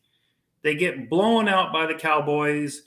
Everybody looks at Tampa and says, well, if they get blown out by the Cowboys, they're going to get curb stomped by Tom Brady. And I like the Eagles here +8.5. I saw so many people on the chat loving Tampa in this game. I would tell them, be careful because that Eagles team can run the ball. I watch a ton of football. The Bucs are allowing the outside run. You have to get away from Vita Vea inside. You have to get outside the tackles. And with this Eagles run game and with Brady not having all the weapons he had last year, I like the Eagles here to cover the 8.5. Now, I think this line, Vegas feels very comfortable all the way to like 9.5, and they won't give you a 10. But, man, they want all this Bucs money coming in. If they would have gave it a 10.5, I would have sat there and scratched my head. But at 8.5, I love the Eagles here. I think they keep it within a touchdown. And I think the Eagles with their run game will be able to keep Brady off the field somewhat. And their defense obviously isn't as bad as the 51 points they allowed to the Cowboys. It's just one of those areas where a lot of fans just look at last week and say, how can you back the Eagles? Well, I'm backing the Eagles that cared about a game, who were already in the playoffs and just took that game off. So I like the Eagles here +8.5. Well, you have some options here at Pinnacle. The 8.5 is at -110. The 9 is at -114. The 9.5 is at -118. The 10's at -128. But what would you prefer? The other thing Untouchable Jay just brought up, it is supposed to be 22-mile-an-hour winds in Tampa in that game. And that's going to favor a running team. And everybody's leaning on Fournette, who hasn't been playing. He's missed the last couple of games. I think he's supposed to be back. But if you want to go running game versus running game, I'll take the Eagles running the ball over taking the Bucs running the ball, even though they got Fournette. I get it. I find it a very, very interesting spot. Which one did you want of the spreads that I offered you? 8.5 at -110, 9 at -114, 9.5. I'll take the 8.5, Jimmy, as long as it's over 8. I like the 8.5 for -110. Okay, 8.5 -110. I wonder if wow, because Circa's down to 7.5. Wow. Yeah, I think the line will move down. I want to say one thing too, and I forgot to say it at the beginning, Jimmy. With this Omicron COVID, I'd be very careful betting games on a Wednesday.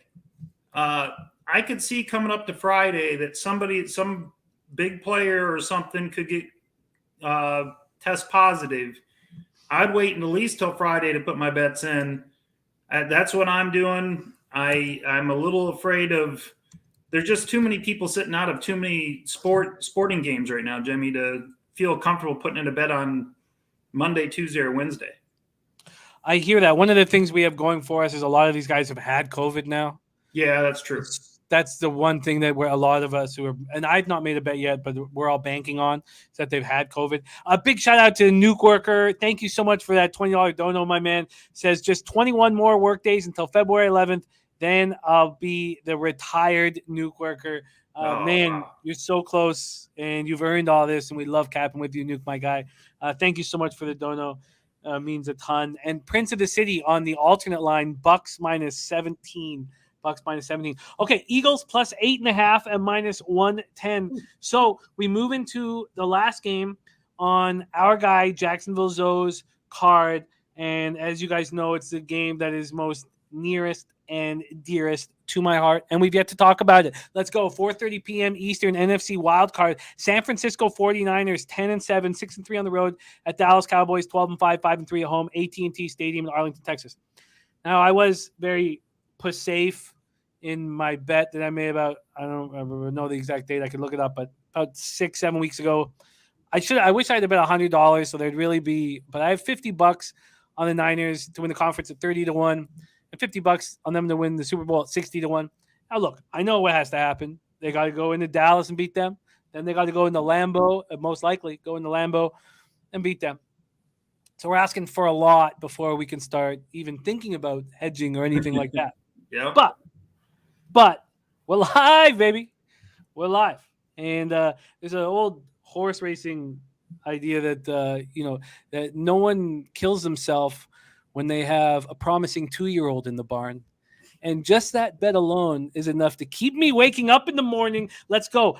First, let's break down the odds here. And we have the Cowboys opening up as 3-point favorites. There's been a 2-cent move towards them. There are minus 119s and minus 120s now for the Cowboys at minus 3. This total opened up at 50.5, and it's now at 51. When we go over to the cash flow in this Niners spot, 14,437 tickets in, 54% of the tickets, 78% of the cash on the 49ers. Then you have 64% of the tickets, 88% of the cash on the over. All right. Niners coming off their fourth win in 5 games, 27-24 in overtime at the Rams. They were down 17-0, 17-3 at the half before taking over. Jimmy G was 23 of 32, 316 yards, 1 touchdown, and 2 interceptions. When Juwan Jennings went in for the touchdown, I was like, are my eyes playing tricks on me? Like, is this really happening? I've seen him screw up so often that and he had just thrown the pick, that beautiful Jalen Ramsey interception. Garoppolo now 31-14 as a starting quarterback for the Niners. Brandon Ayuk continued a strong play, caught 6 passes for 107 yards. Deebo Samuel caught 4 passes for 95 yards, ran 8 times for 45 yards and a touchdown. Also threw a TD pass to Juwan Jennings. Samuel has passed Jerry Rice now for the second most scrimmage yards among wide receivers in the season in 49ers history. Jerry had 1,642 in 1986. Juwan Jennings caught 6 passes for 94 yards, 2 touchdowns. George Kittle, very interesting, 3 straight games now of fewer than 30 receiving yards. He'd gone 90. Yeah, he'd gone 90 plus in the 3 previous games.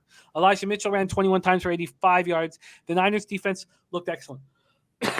5 sacks, 13 quarterback hits. Emmanuel Mosley, and Ambry Thomas each had interceptions. 49ers played without star left tackle Trent Williams, who couldn't return from an elbow injury incurred last week. Colton McKivitz filled in, played pretty well. Shanahan said that Williams is doing everything he can to be ready for the Cowboys. Mitch Wishnowsky, their punter, was sidelined in the first half by concussion. Gould started punting. Kyle Usich came in to hold. And I love Usage more and more every day. Safety Talanoa Hufanga went out in the first half with a knee injury. Can the defense that's now without Javon Kinlaw and Dee Ford stop the Cowboys? The 49ers have not allowed over 300 total yards since week 14. They've held their last 5 opponents to under 25 points. Dallas ranks 21st in passing yards allowed, 16th against the run. Can the 49ers dominate time of possession? and win this football game. Cowboys coming off their 5th win in 6 games, 51-26 at Philadelphia. Prescott was 21-27 for 295 yards and a career-high 5 touchdowns. Broke Tony Romo's franchise record with a 37 TD pass. Cedric Wilson caught 5 passes for 119 yards and 2 touchdowns. Amari Cooper caught 5 passes for 79 yards. Zeke ran 18 times for 87 yards. Zeke has 60-plus rush yards for the first time in his last 11 games. So I know with Pollard hurt, the need for him to step up is enormous, but that was a 10-game drought, longest of his career. The Cowboys are 11-0 when rushing for 100-plus yards. 1-5 when rushing for fewer than 100. The defense had 3 sacks, 7 quarterback hits. Leighton Vander Esch, had an interception. Craig Zuerlein has missed 12 kicks this season. 6 field goals, 6 extra points. That's the most in the NFL. Could he break the hearts of Cowboys fans? This weekend, Dallas has allowed a 23rd worst 4.5 yards per rush attempt and 100 or more rushing yards in 11 of their last 12 games. Take it away here, Zo. I can't wait to hear your breakdown. Niners-Cowboys. Yeah, I was going to say, I knew that Zuerlein had missed the most extra points. I mean, I've watched a lot of Cowboy games, and man, he struggles with extra points. He'll make a 52-yarder, but he can't make an extra point. So, Jimmy, Cowboys are 6-0 in division. 6-5 against everybody else. And 49ers, I know you're going to like to hear this. I'm on the 49ers +3. 49ers are a real team that wins games in the trenches. And I think this Cowboy team's too flashy. They got all the skill position players. But playoff games, Jimmy, are won on the offensive and defensive line. And I view the 49ers having a better offensive line, having a better defensive line.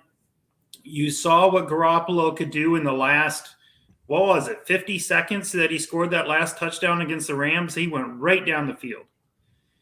And I think Garoppolo plays better when he's not in structure, where it's not a structured offense, more like a 2-minute offense where Jimmy can kind of just do his thing. I think Shanahan probably holds him back a little bit with the structure that he puts on him. But I just see Eli Mitchell be able to run the ball, Debo with running the ball. I think Debo will end up burning Diggs. Diggs will take a chance for an interception. Debo will get a touchdown. Or Jennings, either one. I really like Jennings for being a rookie out of Tennessee. I thought he's had a great year.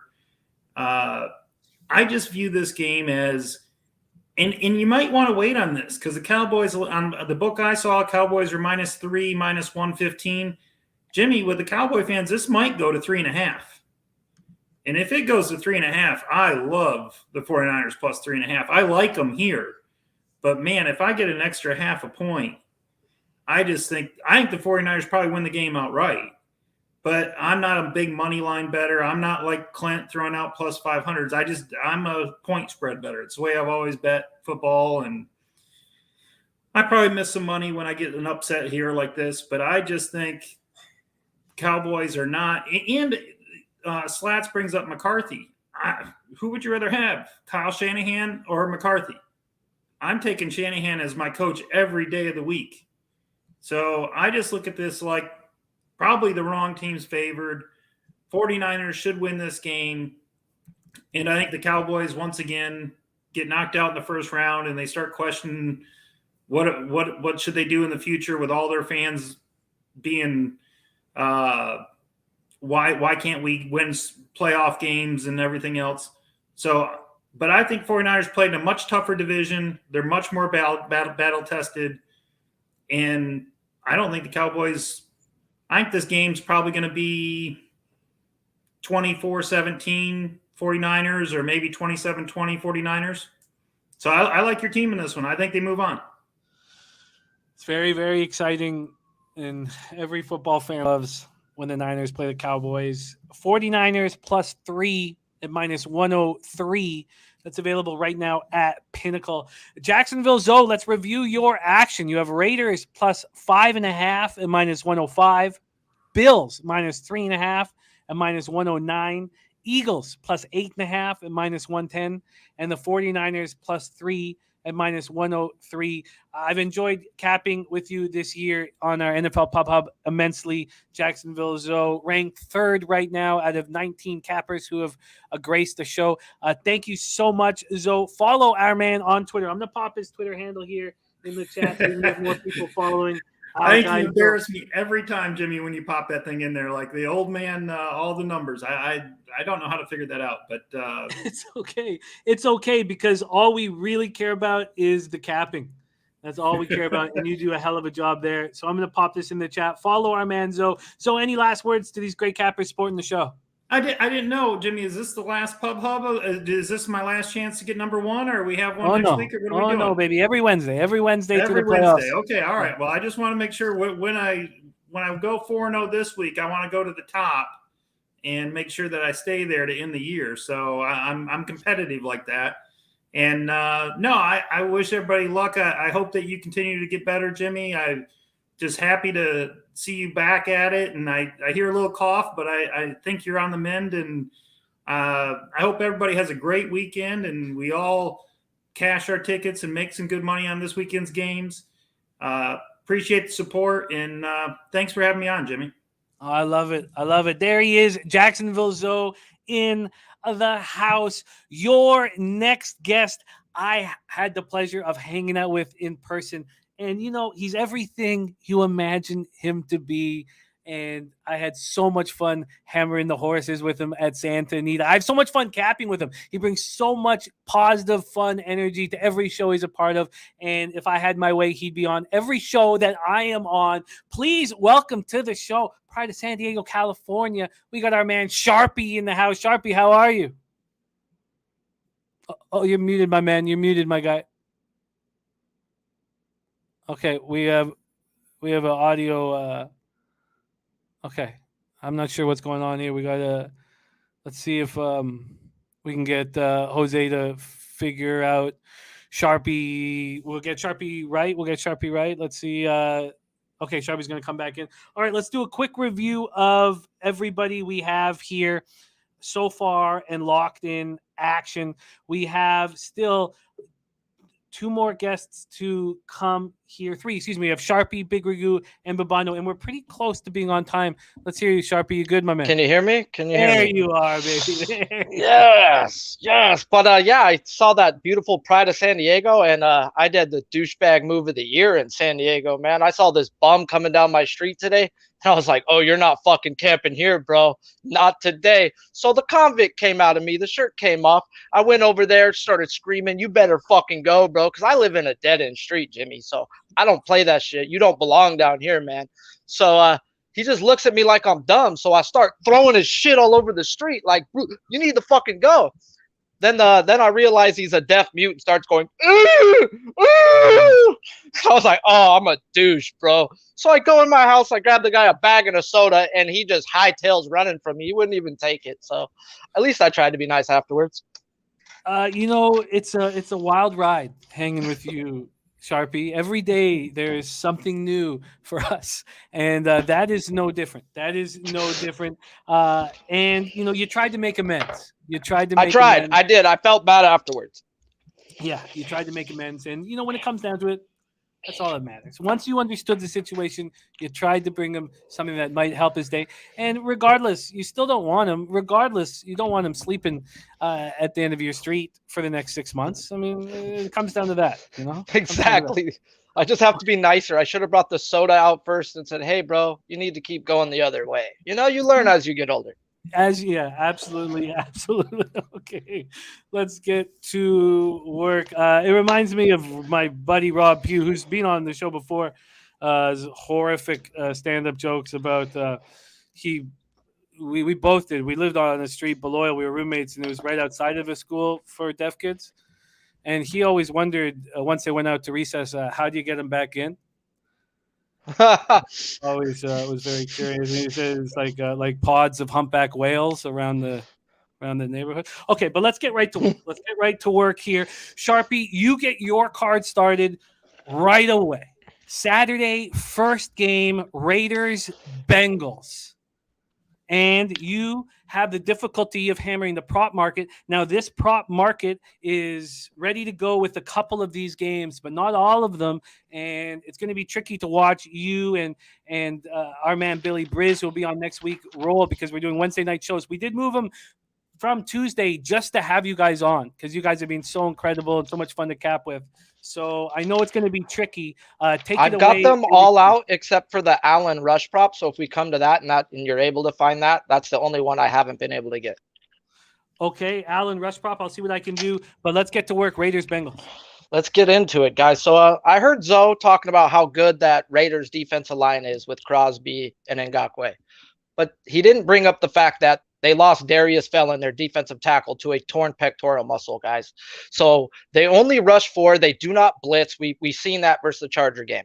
What I do know, and by the numbers, what we do know with the Bengals is they'll take that 2-3 yards every freaking time and tell Mr. Joe Mixon busts what we need to bust. So we're going to go Joe Mixon over 97.5 minus 114 on FanDuel. We're going to take his rush and receiving. I think he hits his rush prop. I think he hits his attempt prop. I think he's heavily involved. The Raiders, the last 8 weeks, have went from 30th to 19th in rush defense. They've gotten better. But once again, that was Darius Felon was a huge reason why they've gotten better.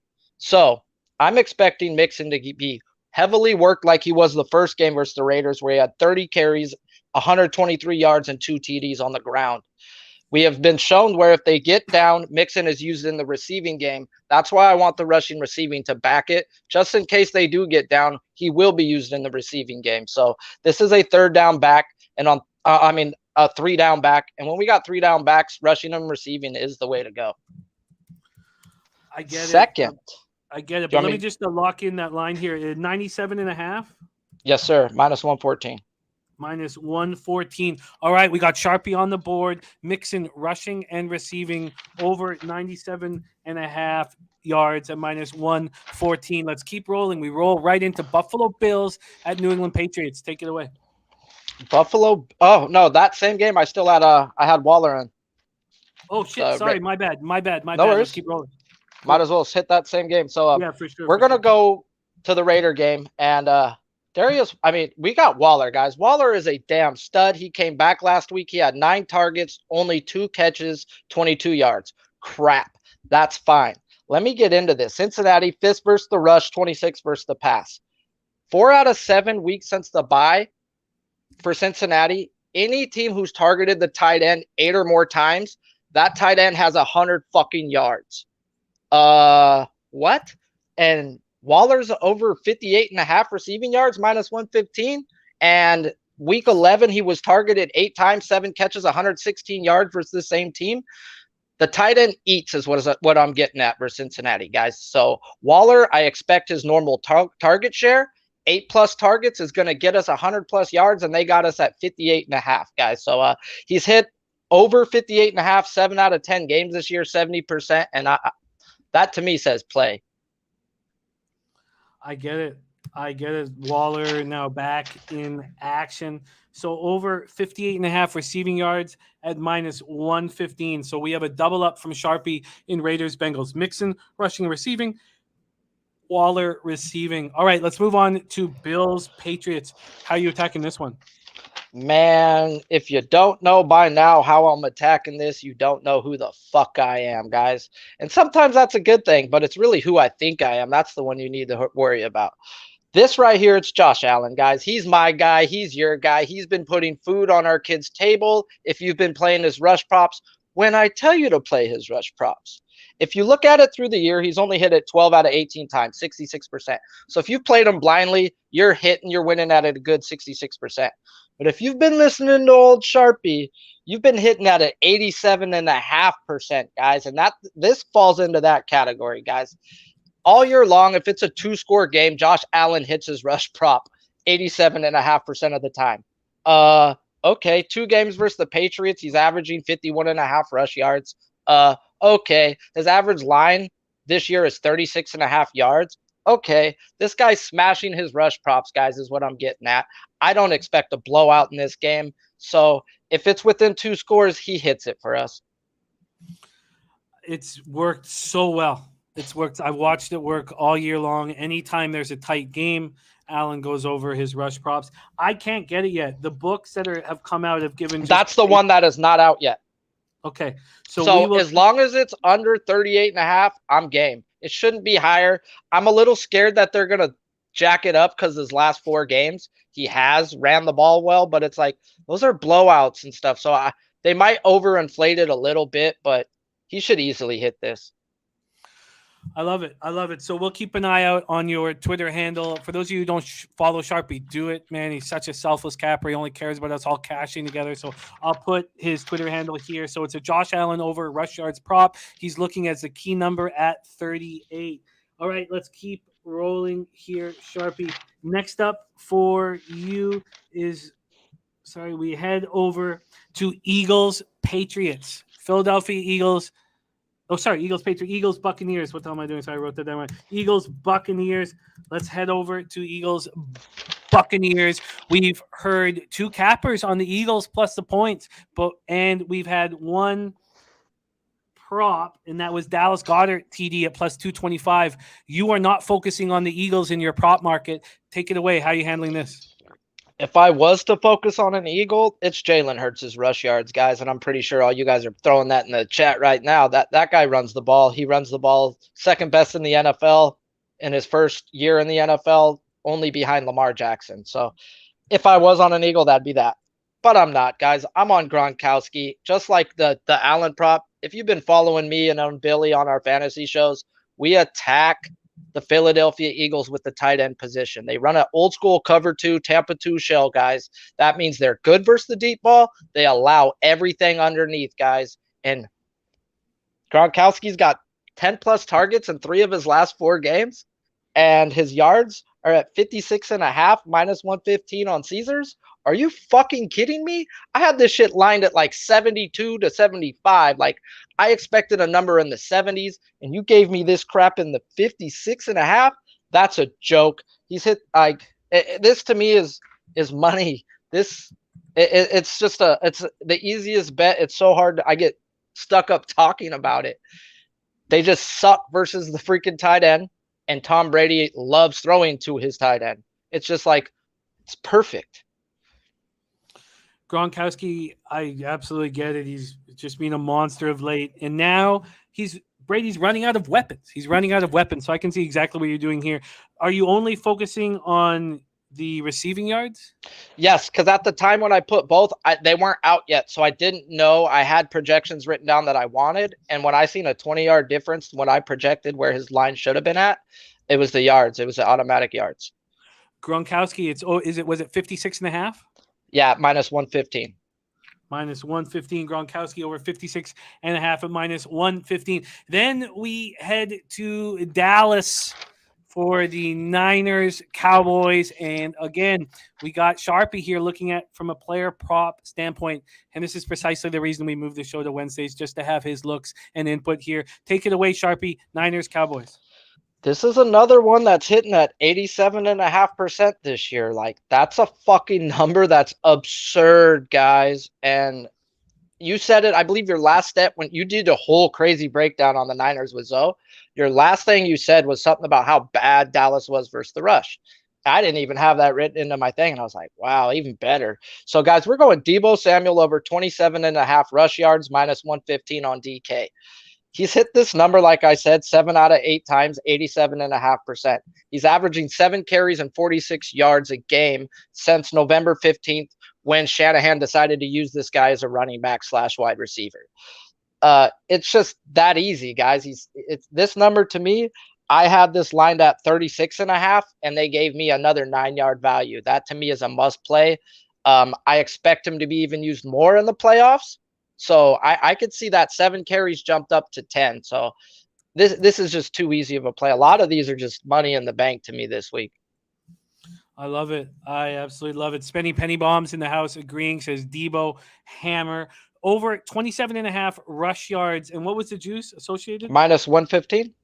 Minus 115 for our Sharpie. Let's review Sharpie's action right now. He's got Mixon rushing and receiving over 97.5 rush yards at minus 114. Waller over 58.5 receiving yards at minus 115. Then he's going to go with the Josh Allen rush prop. We're waiting for it to drop. He's put 38 as his key number here. He wants anything 38 or less, he's going to hammer. Then he's got Gronkowski over 56.5 receiving yards at minus 115. And he closes up shop with Deebo Samuel over 27.5 rush yards at minus 115.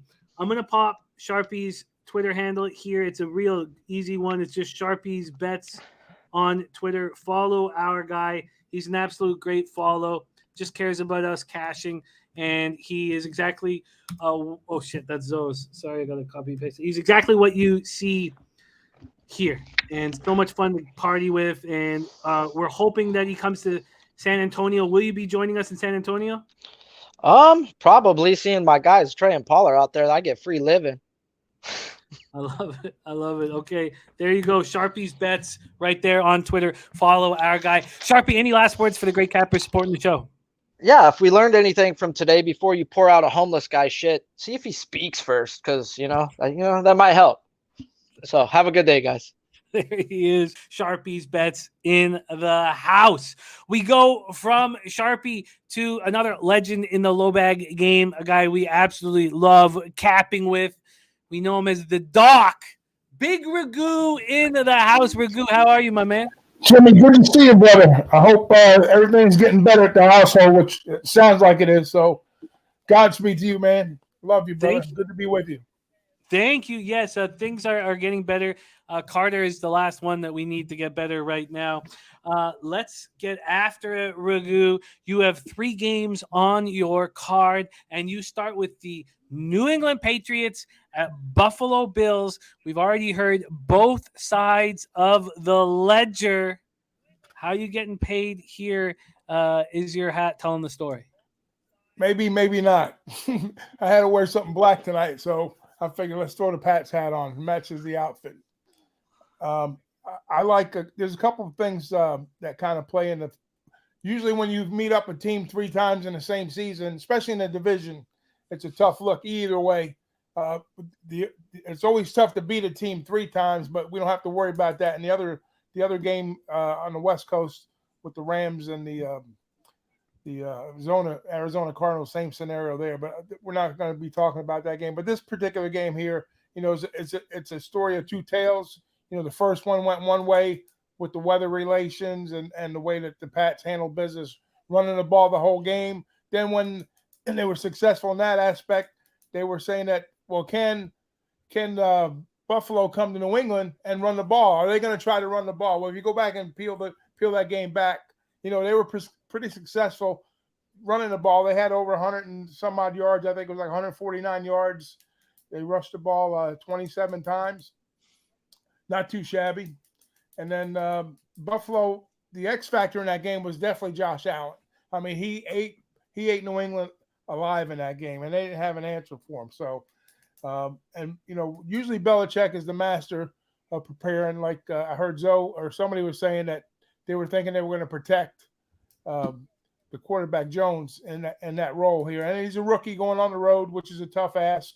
And I think, Belichick will be around. I don't think it's his last hurrah, to get into the playoffs. They kind of, when they played the Dolphins own that team. Every year it's just one of those teams that has their number. So I don't look into that game too much. You don't like to back a team backing into the playoffs, but sometimes you do, sometimes you don't. And then this time I'm not. I'm gonna be on the Bills side. Here's the other thing. You got Jones coming up into, I think it's gonna be like 2 degrees. I don't think he's a northerner kid. Yeah, they're tough. They're pros. They're all going to play, amongst each other. But condition-wise, I think, Belichick's not going to play the game. He's going to coach it. I think it's going to be a low-scoring game, though. See, so normally I would say if you think it's going to be a lower-scoring game, I think it coincides, with the Pats. If you think it's going to be low-scoring, if it's going to be higher-scoring, it's going to be Buffalo. It's going to be close. I heard Beb's talking about sharp numbers. I got the number pretty close to that too, but I think we'll see a lower type scoring game, more of a control game. But I think the Bills will get better than the 4.5 points in this spot here. Now I think it's dropped down to maybe 4.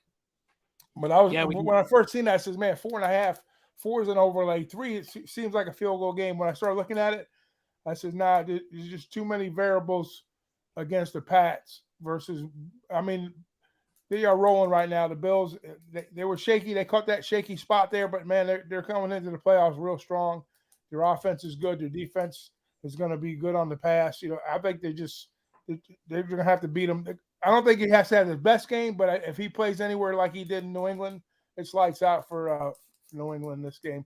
Give me the Bills on the money line and the points. Ooh, money line and the points. Well, we can get you a nice 3.5.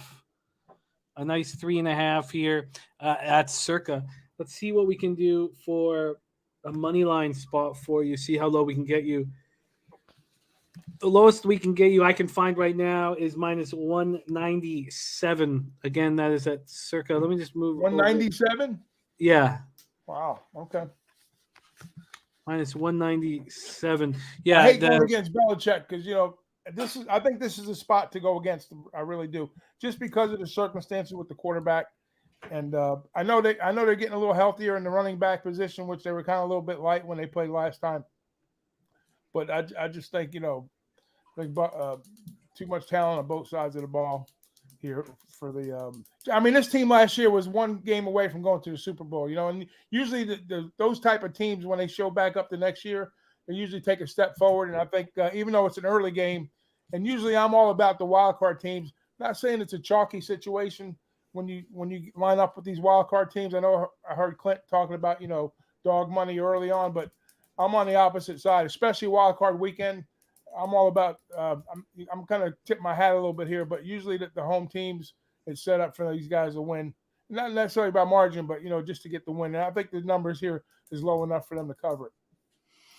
Bills minus 3.5 at minus 109. Bills money line minus 197 available at Circa. And Big Ragu is on the board. So next we move over to the Eagles at Buccaneers. We've only heard Eagles action at this point, and something tells me the Buccaneers fans are going to like what they're about to hear. So take it away, Big Ragu. Eagles, Buccaneers. Interesting spot here with the number, obviously, right? We're looking at what, 8.5? What's the official number on the show right now? Well, it's moving all over the place right now because there's a 7.5 right now at Circa, which shocked me. Wow. So some sharp money's coming in, obviously, on the Philly, which is, it's understandable.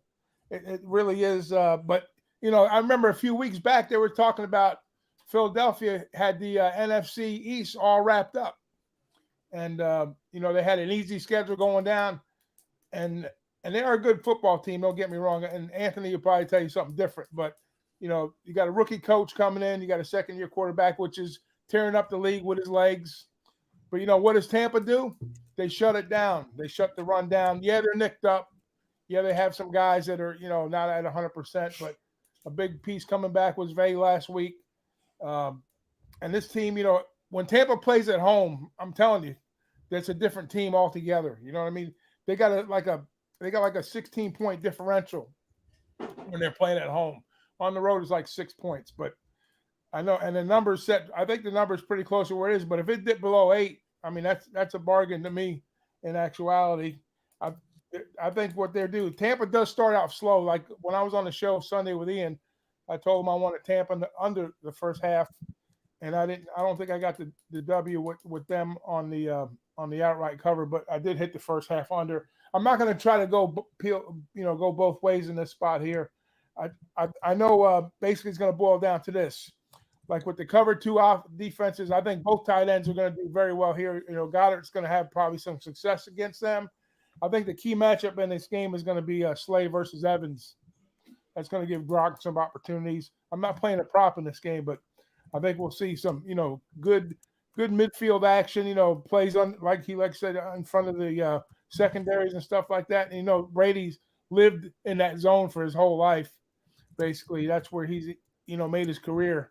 So I think even though there might be some conditions, with the rain and whatnot, I just think the way the game sets up, it's set up for Tampa Bay to kind of move the ball, and I think Philly's going to have to throw the ball on Tampa, which they might be able to. They're going to have to, but they're going to have to run first because that's where they live. So you're going to have to show me two things. You got to show me that you can run the ball first, and then if you abort the run, then naturally they're going to make the adjustments for the pass. So I just think Tampa's going to have too much offense to overcome for Philadelphia. And if I get below 8, you can sign me up for that all day long. Buccaneers -7.5 and -110. That's available right now at Circa Sports. Right now it's Circa Sports. Gerald Jones says both teams slow starters may go under first quarter. That was a great call on the first half under. I do all the record keeping for the show, and it was a very, very, very easy casher for you. Eagles, Bucks. That puts me on my next play if it's available for this game. Okay, so being that I think it's going to be a slow starting game. If you can bet like a half, like a higher scoring half, usually you can bet the first half or the second half. I was curious if they had a play on the second half as a highest scoring half as a prop. Probably. Let me start looking around here. I know I've seen it. Yes, highest scoring half. Wow. At Bet3, this is very, very interesting. Oh shit, that's the wrong game. That's why. Okay, sorry. Let me move over here.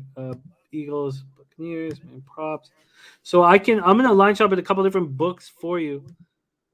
But wow, this is even a bigger plus line. Highest scoring half, second half at Bet365 right now is +105. Sign me up for that. Wow, what a really interesting look. Okay, I would like to see if I can get you better than that, but for now, this is available as we speak at Bet365. So highest scoring half. If anybody out there, actually, because we're going to be moving pretty quickly here, we got Babano coming up next as our last guest. If anyone else can find it at a better line, that would be so great if you could let me know. But right now, highest scoring half, second half is +105 at Bet365. I get it. Do you want to add to that at all, or do we move on to the next game? No, we're good with that. We'll move on to the next game. There you have it. So a double up spot again here for the Big Rigoo. Bucks -7.5, -110. Highest scoring half, second half at +105. Okay, let's move on to, and by the way, Zo laughing said it helps if you have the right game. It was +100 at the game I was looking at. That's Patriots Bills, and I was like, the capping makes so much sense there, how slow these guys start. I was like, I imagine it's going to be a worse line here, but it's not. It's even a better line, +105. Yeah, I was the surprised. Final game. Pleasantly surprised. Beautiful. And Jacksonville Zo liking it as well. The final spot here for Big Rigoo's wild card docket is Steelers Chiefs. Steelers Chiefs, the Sunday nighter, big game. Could be Ben's last game, likely Ben's last game. How you betting this one, Rigoo? Yeah, it's a one-way action for me on this game. Last week when that game was over, first we thought the swan song was, when he got that Monday nighter at home. That was a perfect setting for him to make his exit right off into the sunset and go have a nice retirement somewhere. Then there came week 18, which was like a crazy week. Some great football week 18 for the last week of the season. A lot of crazy stuff happened. It was some marvelous football being played at the same time, which was I was pleasantly surprised with that, especially that West Coast game late. That was crazy. But anyways, Ben got involved in a scenario where he got a reprieve and he got to get in the playoffs, right? Luckily for him. But his worst nightmare is he's got to go play the Kansas City Chiefs at Arrowhead Stadium. Now, the Steelers have had some moderate success versus the Chiefs over the years, but if you go flip back to that last game, there was nothing to write home about for the Steelers.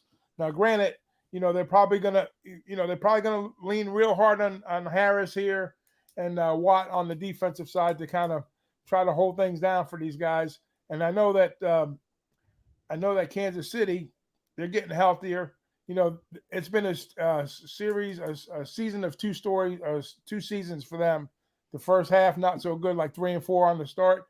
And they've been rolling coming into the playoffs. They had that 1 week where they had the COVID. A lot of players were out with COVID, like Kelsey and Cheetah was out. I mean, now they're kind of getting a lot better. They're getting healthier. They're trying to get back to the spot they were last year. And I know it's a big number. But I did very well with Kansas City in a similar spot a couple weeks back, before the COVID issue. I took Kansas City in the first half.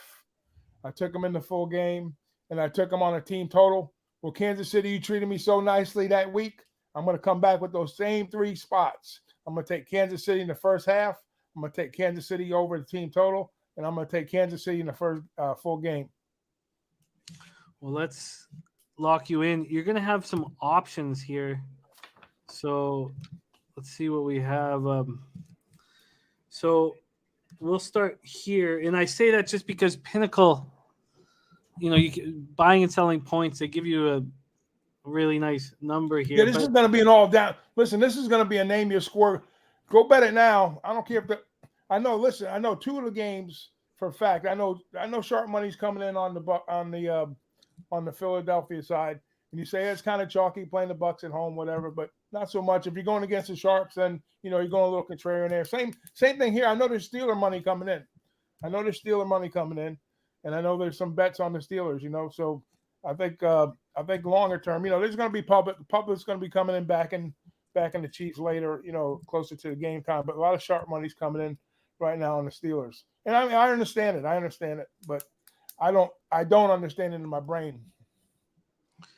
Well, you have so first off, we can get you that first half minus 7.5 and minus 105 at Pinnacle. But you have options here for the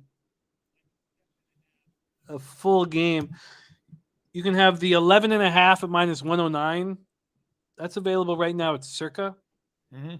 And then, it goes up at Pinnacle. You can get the 12.5 minus 106. You can get I guess that's the best number here for the Chiefs. Yeah, the 11.5 at 109. That sounds good. Okay, Chiefs full game minus. Because I'm not going to worry about 3 cents, $3 on, for when it might. I doubt it ends on 12. Listen, the final. I'm going to give you the final score of this game. It's going to be Kansas City either 31-34, and Pittsburgh winds up with 16 or 17 points. That's it. Game over. I was thinking about the over, but I'm worried about Pittsburgh getting enough points to put it over. So I'm not going to rely on Pittsburgh's action to get it was the first thing. So I figured let's roll with the team total on Kansas City and double up on the first half full game. I can get you 20. It's 29.5 at minus 108 at Pinnacle. Let's see if we can beat that here. It's 29 at Circa. So there's beating it. And let's just check one last spot here. Over 29. Circa's got some good numbers. Seems like good book. It's good. They do have some limits, but it's a good book. Yeah, that's the best one for sure because it's 30.5 over at Bet365. They always screw you. Yeah, no, that's too much. Even though I say they went between 31 and 34 points. They'll double them up. So Ragu picking 3 games but beating them up. He's on the Bills minus 3.5 at minus 109 and the Bills money line minus 197. Bucks minus 7.5 at minus 110 and the highest scoring half, the second half at plus 105 in Eagles Buccaneers. Then he has Chiefs first half minus 7.5 minus 105, Chiefs full game minus 11.5 minus 109, and Chiefs team total over 29 at minus 109. The big Ragu in the house. Thank you so much for joining us. I love capping with you, my man. We're figuring out San Antonio, and we need you and Kelly there. I'll be there. I'm going to be there. Hey, I want to circle back to something before you hang up on me, right? So sure, my man. I know Sharpie was on there, and I love this play. I'm not copying this play because I got some shit written down here. If you want to see, you see that? What did that say? Chase 68.5 yards, Waller over 59.5, and Waller for plus 200 on a touchdown. That's what I like. It's not a game that I'm officially giving out, but that's who I like on the props there. So can you go over those 3 props one more time? I got Chase over 68.5. Okay. Waller over 59.5, but he got 58.5, which is good. And I got Waller anytime touchdown or one touchdown. At least one touchdown plus 200. I love it, but those aren't going to be official for the show. Put them in for me. Yeah, put them in. Okay. Put them in. Put them in right there. Down. All right. Chase over 68.5. Yeah. If you get better, you Waller. get better. If not, I'll live with it. Waller over 59, and Waller touchdown at plus 200. Yes, sir. All right. I love it. I love it. There you go. So, those weren't official plays, but I figured I'd throw them in at the end if we had time. I'm trying to make up Absolutely. some ground because you pumped me up so well. He said, I'm coming back for the 5th week. I was 4 weeks in a row winning, and I jumped off the cliff 0-5. that was the worst week I've ever had You in my too? entire life in NFL. So you weren't alone with the My struggles. book was laughing at me that week. And I went Oh, 5-0 God. in a contest last week, but not on the show. I finally hit a 5-0 week in the contest. I don't even know if I'm making money in the contest this year, but I'm still in the plus column, but That's, not in the wallet not the cash out in the contest. But well, had we had a lot of fun. We love capping with you, my man. So let's just review one last time our guy, Big Ragu's action. Bills minus 3.5, minus 109. Bills minus 197 money line. Bucks minus 7.5, minus 110. Highest scoring half, the second half at plus 105. That's the Eagles Buccaneers. Then the Chiefs triple up. Chiefs first half minus 7.5, minus 105. Chiefs full game minus 11.5, minus 109. Chiefs team total over 29 and minus 109. And then in Bengals Raiders, he's got Chase over 68.5 receiving yards, Waller over 59 receiving yards, and Waller touchdown plus 200. Follow our man Big Ragu on Twitter at Big Ragu 62. Love you, Big Ragu. We'll get you all the info for San Antonio. I miss hanging out with you, my man. You have any All right, last words brother. for the great cappers supporting the show? Yeah, just hey guys, keep grinding, man, because there's a light at the end of the rainbow. As we stay together as a family, we'll cash together. I love you guys. See you next week. Or see you next week, possibly. If not, the week after that. Oh, yeah. We need you. We need you on the show. There he is, the Big Ragu in the house, firing shots all over the board. We move on to our final guest of the evening, the host of our incredible NBA basketball show here that I absolutely love. I think it's the best NBA show in the business every day at 4 p.m. Eastern. And he's here to rock with us right now. Please welcome to the show, pride of Hamilton, Ontario, Babano, a.k.a. Ian Cameron in the house. How are you, Babano? Jimmy, welcome back. Welcome back, Jimmy. It's great to see you. It's great to hear your voice, and it's great to see you doing much better now. I'll tell you what, when you gave me that DM on Saturday saying, Ian, could you fill in on the NFL Pub Hub? I've got to go to the hospital. I'm serious. I was very scared. I was worried. I was thinking thoughts I didn't want to even think about. I was worried for you, my man. I mean, it was really, really concerning to me. And, it was that you were feeling so bad. And I know you had been feeling bad for a while, and COVID had really knocked you down. And I'll say this, Jimmy, you said, I'm thankful to be back. I'm thankful that I got through it. Lost a good friend of mine and a lot of people that I'm friends with. He was a good friend of theirs too. Brian Blessing in Las Vegas. He lost his life due to COVID-19. Don't ever for a second, Jimmy, forget to count your blessings at a time like this, because we're not always that fortunate. No, you're absolutely right. And one of the things I was thinking about was, God, how good is it going to feel, when I'm in San Antonio with all the guys. Also I'm going to Vegas at the All-Star break of the baseball season. And I'm going to bring my family down, spend about 6 weeks down there. And I was like, how good is it going to feel having these moments when, you felt like it could be taken away from you? And so it's a very, very, very well put. And it was hard to hear what happened to Brian and all that. So it's thank you for the words. And I truly am so thankful to be back. And we're happy to have you back. Take too much for granted in life. And one of those kind of wake up calls there. And thanks for the kind words about the NBA Pub Up. I love that show. I love doing that show. I love the people on that show that I work with every single day. And I'll tell you what, guys, some of the best shit we do on that show doesn't even make the live show. It's off the air. It's either before the show or after the show, like Skee Profit and Dutch going back and forth at each other's throats about what a real dynasty is, what constitutes as a dynasty NBA team, and debating whether Golden State the last 5-6 years is a dynasty in the NBA. That's classic shit that you don't see on the air. Yeah, the cast you have there's better cast in the whole entire industry. I love your NBA show, but we're making money here in Yes. NFL. It is wild card week, and you get your docket opened up with the very first game on the card, and it is an absolute beauty. And I already mentioned I'm so impressed with what the Raiders have done, that I've become a fan of this football team, and I'm trying to not let it get in the way of making money.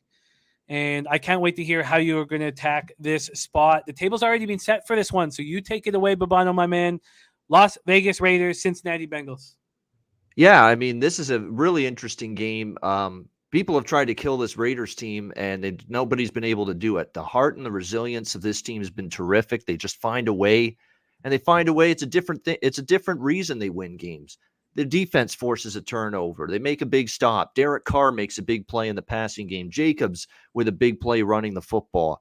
They've got one of the best kickers in the NFL, Daniel Carlson, who's been outstanding this year. They just find different ways to win. They've got 3 phases of their game playing at a solid level right now. They're playing good football. They're going to be tested here against Cincinnati, though. Now, going on the road, the emotion, it was a draining football game, too. You know, the physicality of that game Sunday night, you're playing for your playoff lives in that battle with the Chargers. It's a little bit of a tricky situation here for the Raiders. I'm focusing more on the total in this game. I do want to point out there are 5 quarterbacks making their first ever playoff start. And if you know anything about the ATS success rate or lack thereof of first-time playoff starters, I believe 38% we're talking in terms of ATS all time for quarterbacks making their first ever playoff start. And, of course, you got that being the case for both of these teams, Derek Carr, Joe Burrow, both making their first playoff start here. So it's a bit of a wash. Someone's got to win this game in the end. I'm going to focus more on the total. I know earlier in the week, all I heard was a bunch of different people that I was listening to talking about how weather would be a bit of an issue here in Cincinnati on Saturday. And I've got the forecast right in front of me here right now, and I'm seeing cloudy. I'm seeing around -1 Celsius, 32 Fahrenheit, right around freezing, and 18 kilometer an hour winds, which are moderate winds, but they're not gusty. They're not really, really treacherous winds. So with all that being said, I think we're going to see some points in this football game. I think with Burrow against the Raiders defense, the Raiders don't blitz a lot. Sometimes Burrow's good against the blitz, but the fact that remains, there's so many weapons for the Bengals here against a Raiders secondary that I think can be picked apart. Justin Herbert certainly showed that in the fourth quarter last week. When you think of T. Higgins, you think of Tyler Boyd, and of course, Jamar Chase for the Cincinnati Bengals. It's a lot to match up against if you're the Raiders defense. However, on the other side of the equation, you know, the Las Vegas Raiders offense with Darren Waller back, I think without Waller, this team could have struggled a little bit offensively in this game, maybe to keep up with the Bengals, Jimmy, but with Waller back, it changes everything. Now, he did not do a whole lot against the Chargers. It was his first game back. That's going to change here. And I like the prop that was mentioned by Big Ragu last segment about Waller. Cincinnati's dreadful defending tight ends. Dreadful. It's not been something they've been good at this year. They've really had poor performance this year against opposing tight ends. It's a dream matchup, in my opinion, for Darren Waller. It's a player that Derek Carr looks for quite a bit in the passing game, and I'm sure he will here. I'm sure the Raiders will know, and Rich Bisaccia will be aware of the fact that Cincinnati struggled defending opposing tight ends this year. So I think the Raiders score their points. I think Cincinnati does as well. Total at 49 right now. The more we get closer to kickoff on Saturday afternoon here, I'm seeing the weather becoming less of a problem, in my opinion. In fact, I think the forecast is getting better the closer we've gotten to kickoff. So my official play here is over 49, Raiders and Bengals. I get it. I absolutely get it. Not only that, but we've seen this drop. It's dropping. It just continues to drop. So Circa is hanging a 48 right now. Over 48, dropped all the way down to 48, and that's at -109. Oh, you could have the 48 at -109 or 49 at -101. Oh, you're muted, my man. What was the price on 48? 48 at -109. Oh, I'll take that. Less than $1.10. Absolutely. For another point of value. Absolutely. There you have it. Skee profit also on this over 48 at -109 available at Circa for Babano, and he is off and rolling. Let's keep rolling. Next up for Babano, Patriots, Bills. We had the show open up with Bebsy on the Patriots +4. Then we had not only Clint, but also the big Ragu moving on the Bills. And was it not only him, it was also Zo on the Bills. So back-to-back action on the Bills after Bebenek got us started with the Pats. How are you making money in this one, Patriots-Bills? 5 quarterbacks, again, making their first ever playoff start. Joe Burrow, Derek Carr, Jalen Hurts, Kyler Murray, and, of course, here in this game, Mac Jones for the New England Patriots. There is no doubt whatsoever of all 5 of those first ever playoff starters that we're going to see this weekend. Going into this weekend, the quarterback struggling the most with his confidence going in is Mac Jones. There's no question about that. No question whatsoever. Murray a little bit has struggled for Arizona, but he's got a lot to work with. I find Mac Jones is regressing the more we go down. You trace it all the way back to the Indianapolis game on a Saturday night a few weeks ago. Hasn't been the same Mac Jones. Now, I do think they can run the football here against the Bills. The Bills' run defense isn't anything to write home about. You've got Ramondre Stevenson and now healthy Damian Harris forming a nice 1-2 punch running the football. They're going to have to hope they have success that way because the last meeting against the Bills, Mac Jones struggled. You look at the Indy game, he struggled. The Buffalo game, he struggled. Last week against the Dolphins, it was a disastrous start for him. He did improve a little bit late in the game, but I think Miami with the big lead got a little comfortable. But Mac Jones is just now, he's trying to fit things in, the tight windows when there's not really anything there. And he's trying to, I think, do too much at times. That's the problem. He's had really one game that he's played very well down the stretch, and that was the 50-10 blowout against Jacksonville, which isn't really saying a whole lot. So, they should be able to run it. But at the end of the day, you're talking about a first-time ever playoff starting quarterback. Again, those quarterbacks are 38% ATS all time in the playoffs, making their first ever start. You're talking about going on the road for your first playoff start in a loud, raucous environment there in Buffalo. It's not going to be easy. And I don't know. To me, the Bills' defense is rounding into playoff form with the way they've played down the stretch. They're getting after it. Addison, Hughes, Gregory Rousseau, all of a sudden, the draft pick out of Miami, is making an impact with the pass rush. And even without Tre'Davious White for the rest of the season, the rest of the secondary, it's a deep secondary. It's a loaded secondary. It's one of the best pass defenses in the NFL. And more importantly, for a young, inexperienced playoff quarterback like Mac Jones, it's a ball-hawking secondary. It's a secondary that can pick the ball off if you're going to make mistakes and try to think you can force it into tight coverage. I think you're going to see maybe the Bills. I'm also looking at a Mac Jones to throw an interception prop here in this game. Make no mistake about that. I will absolutely be interested in that from a prop standpoint in this game. But I like Buffalo here at the short number. We're talking -4 now in this game. You certainly respect what Bill Belichick can do to put his teams in position to succeed, but I think they're up against it here. I don't think the passing game is going to work. They're going to have to hope they run the football, but I don't think a one-dimensional offense for New England, even if they do have success to run the football, is going to be enough to win here in Buffalo. And let's also keep in mind one thing. The Patriots this year against dual-threat mobile quarterbacks, they've struggled. They've had a tough time against those type of quarterbacks. Well, Josh Allen clearly is more than capable of being extremely dangerous, taking off and running with the football. So put it all together, and I think the price is a little bit short here for Buffalo. And not only that, but Circa's giving you that extra half point, -3.5 at -109. Michael Pulisic in the house says Bills will kill him. Bills will kill him. Skee Profits, has any thoughts on teams playing for a third time? I'm nervous it could be a closer game because they're used to each other. And we had some interesting points in the chat as we broke this game down. And one was that it might be, to the Bills' advantage a little bit because they're so used to Belichick that Belichick might not be able to have his fingerprint all over this game the way he's capable of in the playoffs. But will you touch on that answer? Because we love hearing you break down these sort of the psychology behind action. Again, says, any thoughts on teams playing for a third time? Always going to be divisional battles. Says, I'm nervous it could be a closer game because they're used to each other. Yeah, that's very possible. And we've got a bunch of rematch situations here this weekend in the wild card round. But to me, for as much as we say Bill Belichick in a divisional game, but you could say I think people lose sight of the fact that the Bills have a pretty good coaching staff too.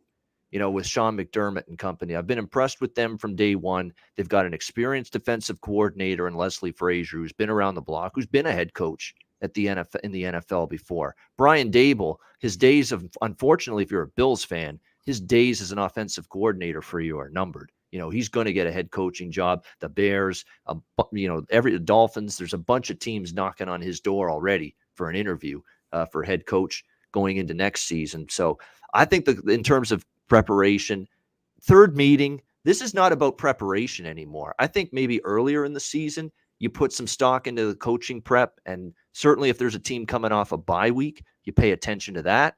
But when you're playing the same team for the third time, how many more wrinkles and adjustments and new things can you really put into your playbook or your scheme on either side of the football? I'm not so sure. I think this just comes down to, if you're an offensive lineman, win your block. If you're a defensive lineman, get after the quarterback and make sure you get off your block. If you're a running back, make sure you finish hard and keep the legs churning, gain those extra yards. If you're a receiver and the ball's thrown to you, catch the football. If you're a quarterback, make sure you make good decisions. Make sure you put the football in a place your receiver can get it. My point is, I don't think it's so much about coaching and preparation in these third matchups in the same season. I think it's execution. It's just you go out there and you execute at a high level, both sides of the football, and that's what's going to put you in a position to win. I think the coaching element of a third matchup situation like this is not so much as important. I think it just comes down to execution because these teams know each other so well. Spenny Pennybaum says this game will go under and it's going to be tight. Says Bill and the D last game was very plain. They did not bring out a lot of different looks, very basic and similar in both games. They will open up more pressures, different defensive looks. Bill McDonald says Belichick is the GOAT, but he's not on the field. Bills all day. Spenny comes back saying, I'm telling you, New England is showing the same looks against the Bills both games. They will throw more at Allen this time around. There is Ick Schnizzle in the house, Ohio's finest. Thank you for rolling with us. And yeah, it's been tough watching Carter battle COVID, man. It sucks, but he's a real tough kid, and we have a lot of kids in every community right now that have to deal with this stuff, and it's sucks. But he's battling, he's fighting a good fight. Come on, Carter, we got your back here. You got this, right? That's what yeah, man. Yeah, man. He'll be gambling with us in no time. I promise you that. Okay, so. That. Patriots, Bills, we have locked in for Babano on Bills -3.5 and -109. Next stop for Babano, Philadelphia Eagles at Tampa Bay Buccaneers. So we just had Ragu give us Bucks -7.5 in highest scoring half, second half. We had Sharpie give us Gronkowski over 56.5 receiving yards.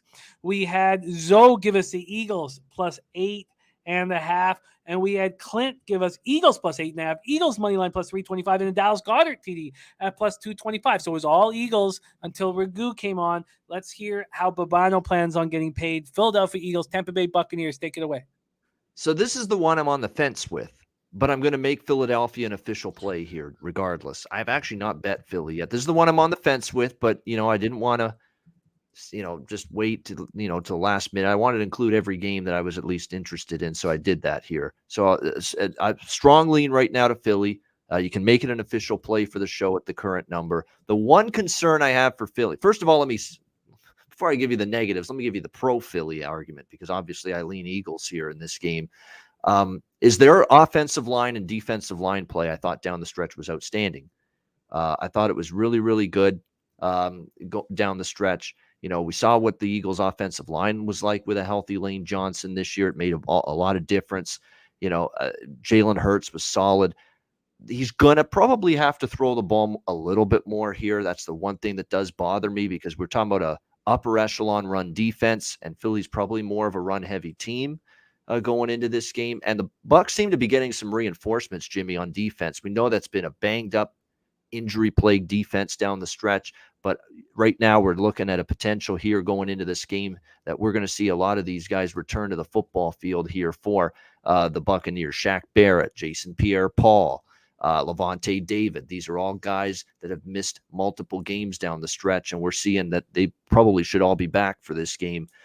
David's still a bit questionable, but Shaq Barrett's already been elevated to probable for this game. So look, there's going to be some onus now on Jalen Hurts to be able to throw the ball a little bit in this game. The good news is he's got Dallas Goedert playing at a high level at the tight end spot down the stretch. Devontae Smith out of Alabama has been good. I definitely, and for Tampa Bay, to me, going down the stretch, I mean, it's really, really difficult to have the utmost faith in them laying this number of points. Win the game, sure. But, you're talking 8.5 points here in this game. Defense, again, going to get some artillery back, but still could be missing some talent. And you're still missing some key cogs on the offensive side of the football. And don't sleep on the injury to Surreal Grayson either for the Bucs. This is a kid that stepped up lately with everything that's been going on with the injuries, Evans and Godwin, with the Brown situation, him obviously getting kicked off the team for his shenanigans. He really stepped up, and now his status is in doubt for Sunday. So where's those fill-in options now at wide receivers? You can't just throw to Gronk, all the time. And you're going to have to find some other guys to step up for Tom Brady offensively here. I think Tampa Bay could obviously win this game. It wouldn't shock me, but I just get that sense that right now, to me, Tampa Bay's having difficulty extending margins at the moment. Hell, the New York Jets nearly beat them just a couple of weeks ago. So I'm going to lean here to Philadelphia. I haven't locked this in yet, but for the purposes of the show, Jimmy, I'll make this official on Philadelphia. I'm sure I'll have a small bet on the Eagles before kickoff. Well, as I said earlier, Circus moved this down to 7.5. Pinnacle has some nice options for you. 8.5 at -110, 9 at -114, 9.5 at -118. What interests you the most? Let's do the 8.5.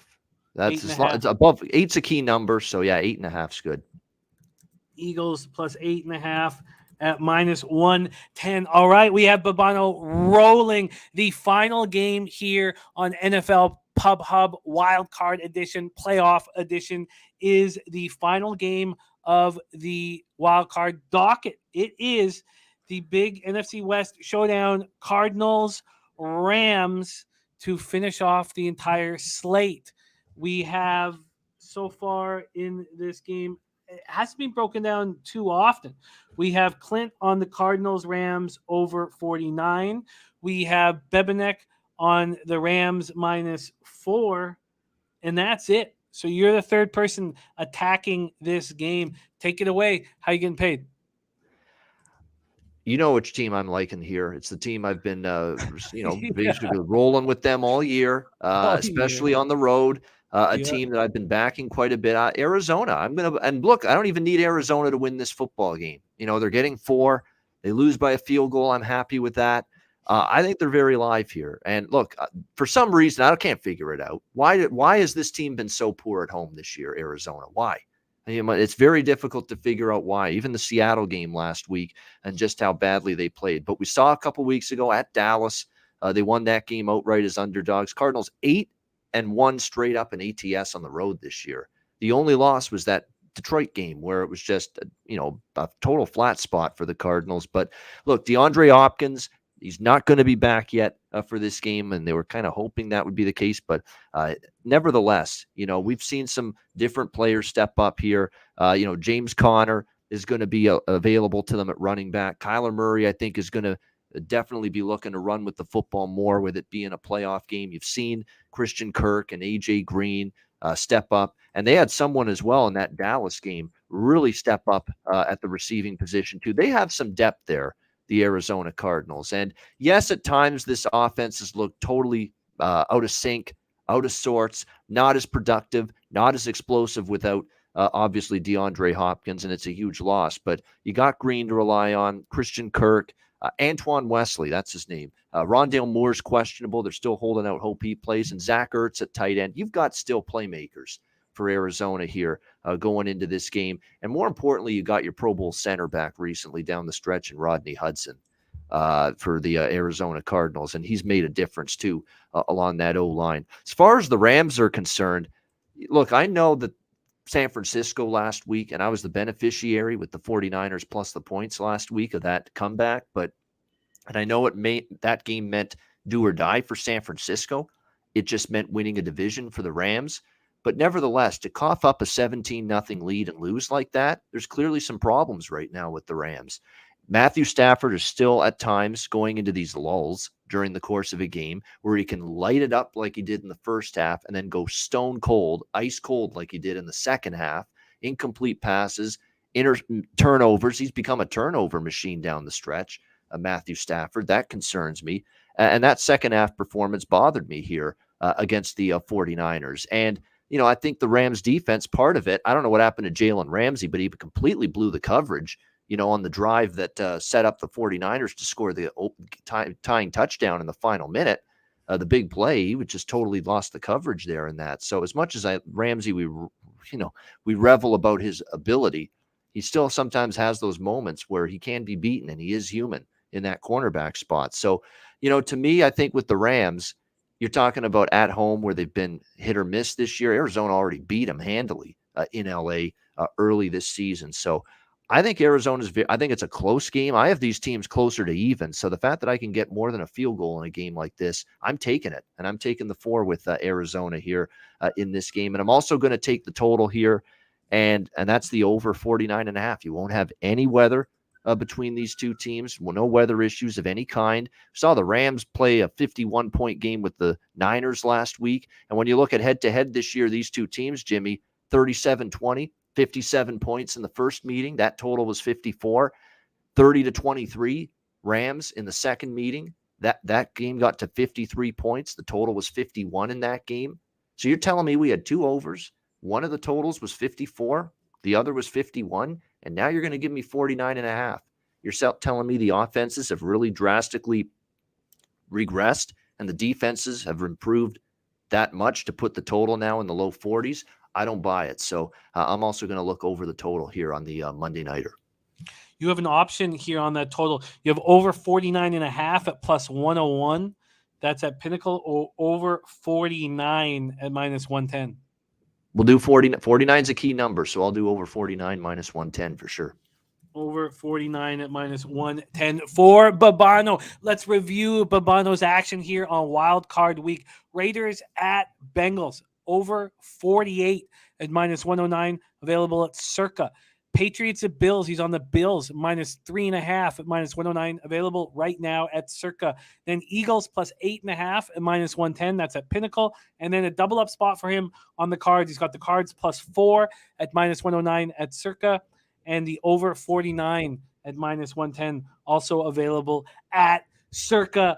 Babano, thank you so much for rolling with us, my man. You got another big NBA show tomorrow, 4 p.m. Eastern, Monday to Friday. You also host Saturday morning NCAA basketball, and we're moving into March Madness. We're moving into MLB, hopefully, and playoffs in NBA and NHL. I guess NHL is a little bit behind, but we won't get into that. Absolutely great stuff, Babano. Follow him on Twitter at Babano.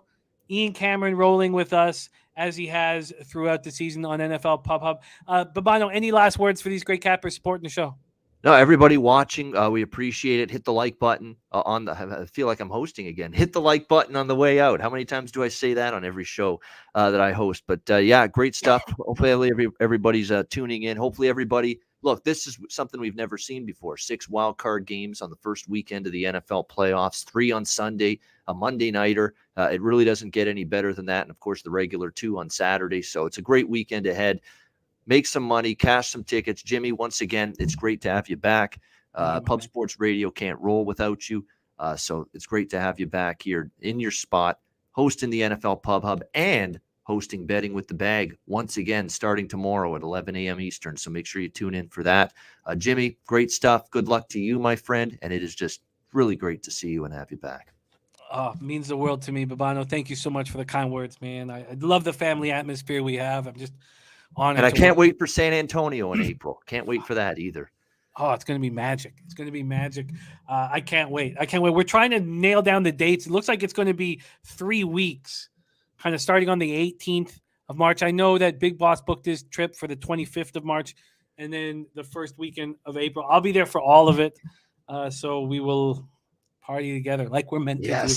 Babano, great work, my man. And I've had the pleasure of partying with Babano. He doesn't mess around, man. Doesn't mess around. I love it. We give it our all. You get your money's worth when you're partying with me. You do. You do. He's a freestyle king, man. Babano in the house. Thank you for sharing your hard work with us. All right. That is our NFL playoff pub hub. Let's review all action one final time. And I have yet to move on anything at this point, but I will be locking in action. I love the opportunity to hear what the chat has to say and our guests and just put it all together. It's wonderful. Yes, penny bombs, and you need to be there, man. You got to be there.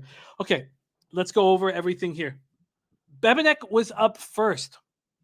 He's on the over 49 in Raiders Bengals at -101. Then he's on the Pats +4 at -103. He's the only guy on the Patriots. A lot of our cappers came on and were Bills. Then he moves on the I have it here. He moves on the Eagles Buccaneers. And I don't know where I put it. I believe I probably put it here. He's on the Chiefs -11.5 at -109. The Rams. Oh, he wasn't on those games. Okay, sorry. And the Rams -4 at -102. Those are his 4 spots for Bebenek. Then for Clint, he's on the Eagles +8.5 at -110. Eagles money line +325. Dallas Goedert TD +225. Bills -4 at -110. Dawson Knox touchdown +210. Steelers +13 -115. Steelers money line +550. And Cardinals Rams over 49 at -110. Jacksonville Zo rolled with us. He's on the Raiders +5.5 at -105 available. Circa Bills -3.5 at -109. Eagles +8.5 -110. 49ers +3 at -103. And I'm close to moving on the Eagles, and I can just hear Prince of the City in my ear going, "Are you fucking kidding me? You're just gonna give your money away on the fucking Eagles?" So maybe I don't move on it. And then you guys know I have the 60-1 on the Niners and 30-1 on the conference, but I'm not sitting here thinking that's coming in. I know you got to win in Dallas and win in Lambeau. Come on. Very difficult. Then we had Sharpie joining us, Mixon rushing and receiving over 97.5, Waller over 58.5 receiving yards, Allen over rush props. We're all talking about it. What's the number going to be? He's hoping for 38 or less. Gronkowski over 56.5 receiving yards, Deebo Samuel over 27.5 rush yards. Then the big Ragu joined us, and he hammered a lot of action. Bills -3.5 -109. Bills money line -197. Bucks -7.5 -110. Highest scoring half, second half at +105. And Eagles Buccaneers. A lot of talk in the chat about the Eagles Buccaneers starting off slow. Then you have the Chiefs first half -7.5 -105. Chiefs full game -11.5 -109. And the Chiefs team total over 29 at -109. Chase got big action. He's got big action in the Bengals Raiders game. Chase over 68.5 receiving yards. Waller over 59 receiving yards. And Waller +200 touchdown. And Ken Mizrahi says, Jimmy, remember death, taxes, and Brady. Then Raiders, Bengals over for Babano, over 48 at -109 at Circa. Bills -3.5 -109. Eagles +8.5 -110. And Cards +4 -109. And the over 49 at -110. Thank you guys so much for rolling with us. Our first NFL playoff edition Pub Hub. We moved it to Wednesdays because we need our player prop guys. They've been absolutely spectacular all year long. They give us a different look that I really, really enjoy. And so we moved it to Wednesday. So thank you for rolling with us. We'll be back next Wednesday to keep this rolling. And you guys, man, you make it so special and you inspire us to try harder, work harder, care more. And I'm just so thankful, especially after what I went through this past week. It just makes me more and more thankful that I get the opportunity to cap with you guys. And I'm not going to take it for granted. I'm going to love every second of it. I love the prep. The only thing that's tough on me is my own action. That's what weighs on my shoulders. That's what gives me all the stress. And that's just, it's my own shit. It's what we love. It's why we're here in the first place. It's because we're gamblers. So I will deal with that. And that's never been that, but that's been the only problem. Coming here and capping and hanging with you guys is such a ray of light in my life. And I thank you guys so much for it. Willie, Ken Mizrahi, Puzzler, Osby, Skee Prophet, Slatsy, Ick Schnizzle, Harold Williams, Terry Walker, Gerald Jones, Spenny Penny Bombs, Sammy Calmer, Eaton tonight. Great work around the board. Jacksonville Zo, who joined us, Prince of the City.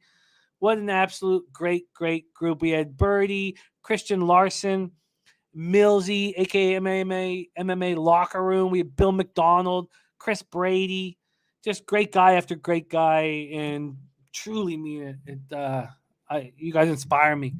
And after what I went through, I'm just going to just really soak up how lucky I am to cap with you guys every day. We have a producer, Jose Bouquet, who I can call any time of the day. It doesn't matter what time. He cares so much about the show. He does such great work.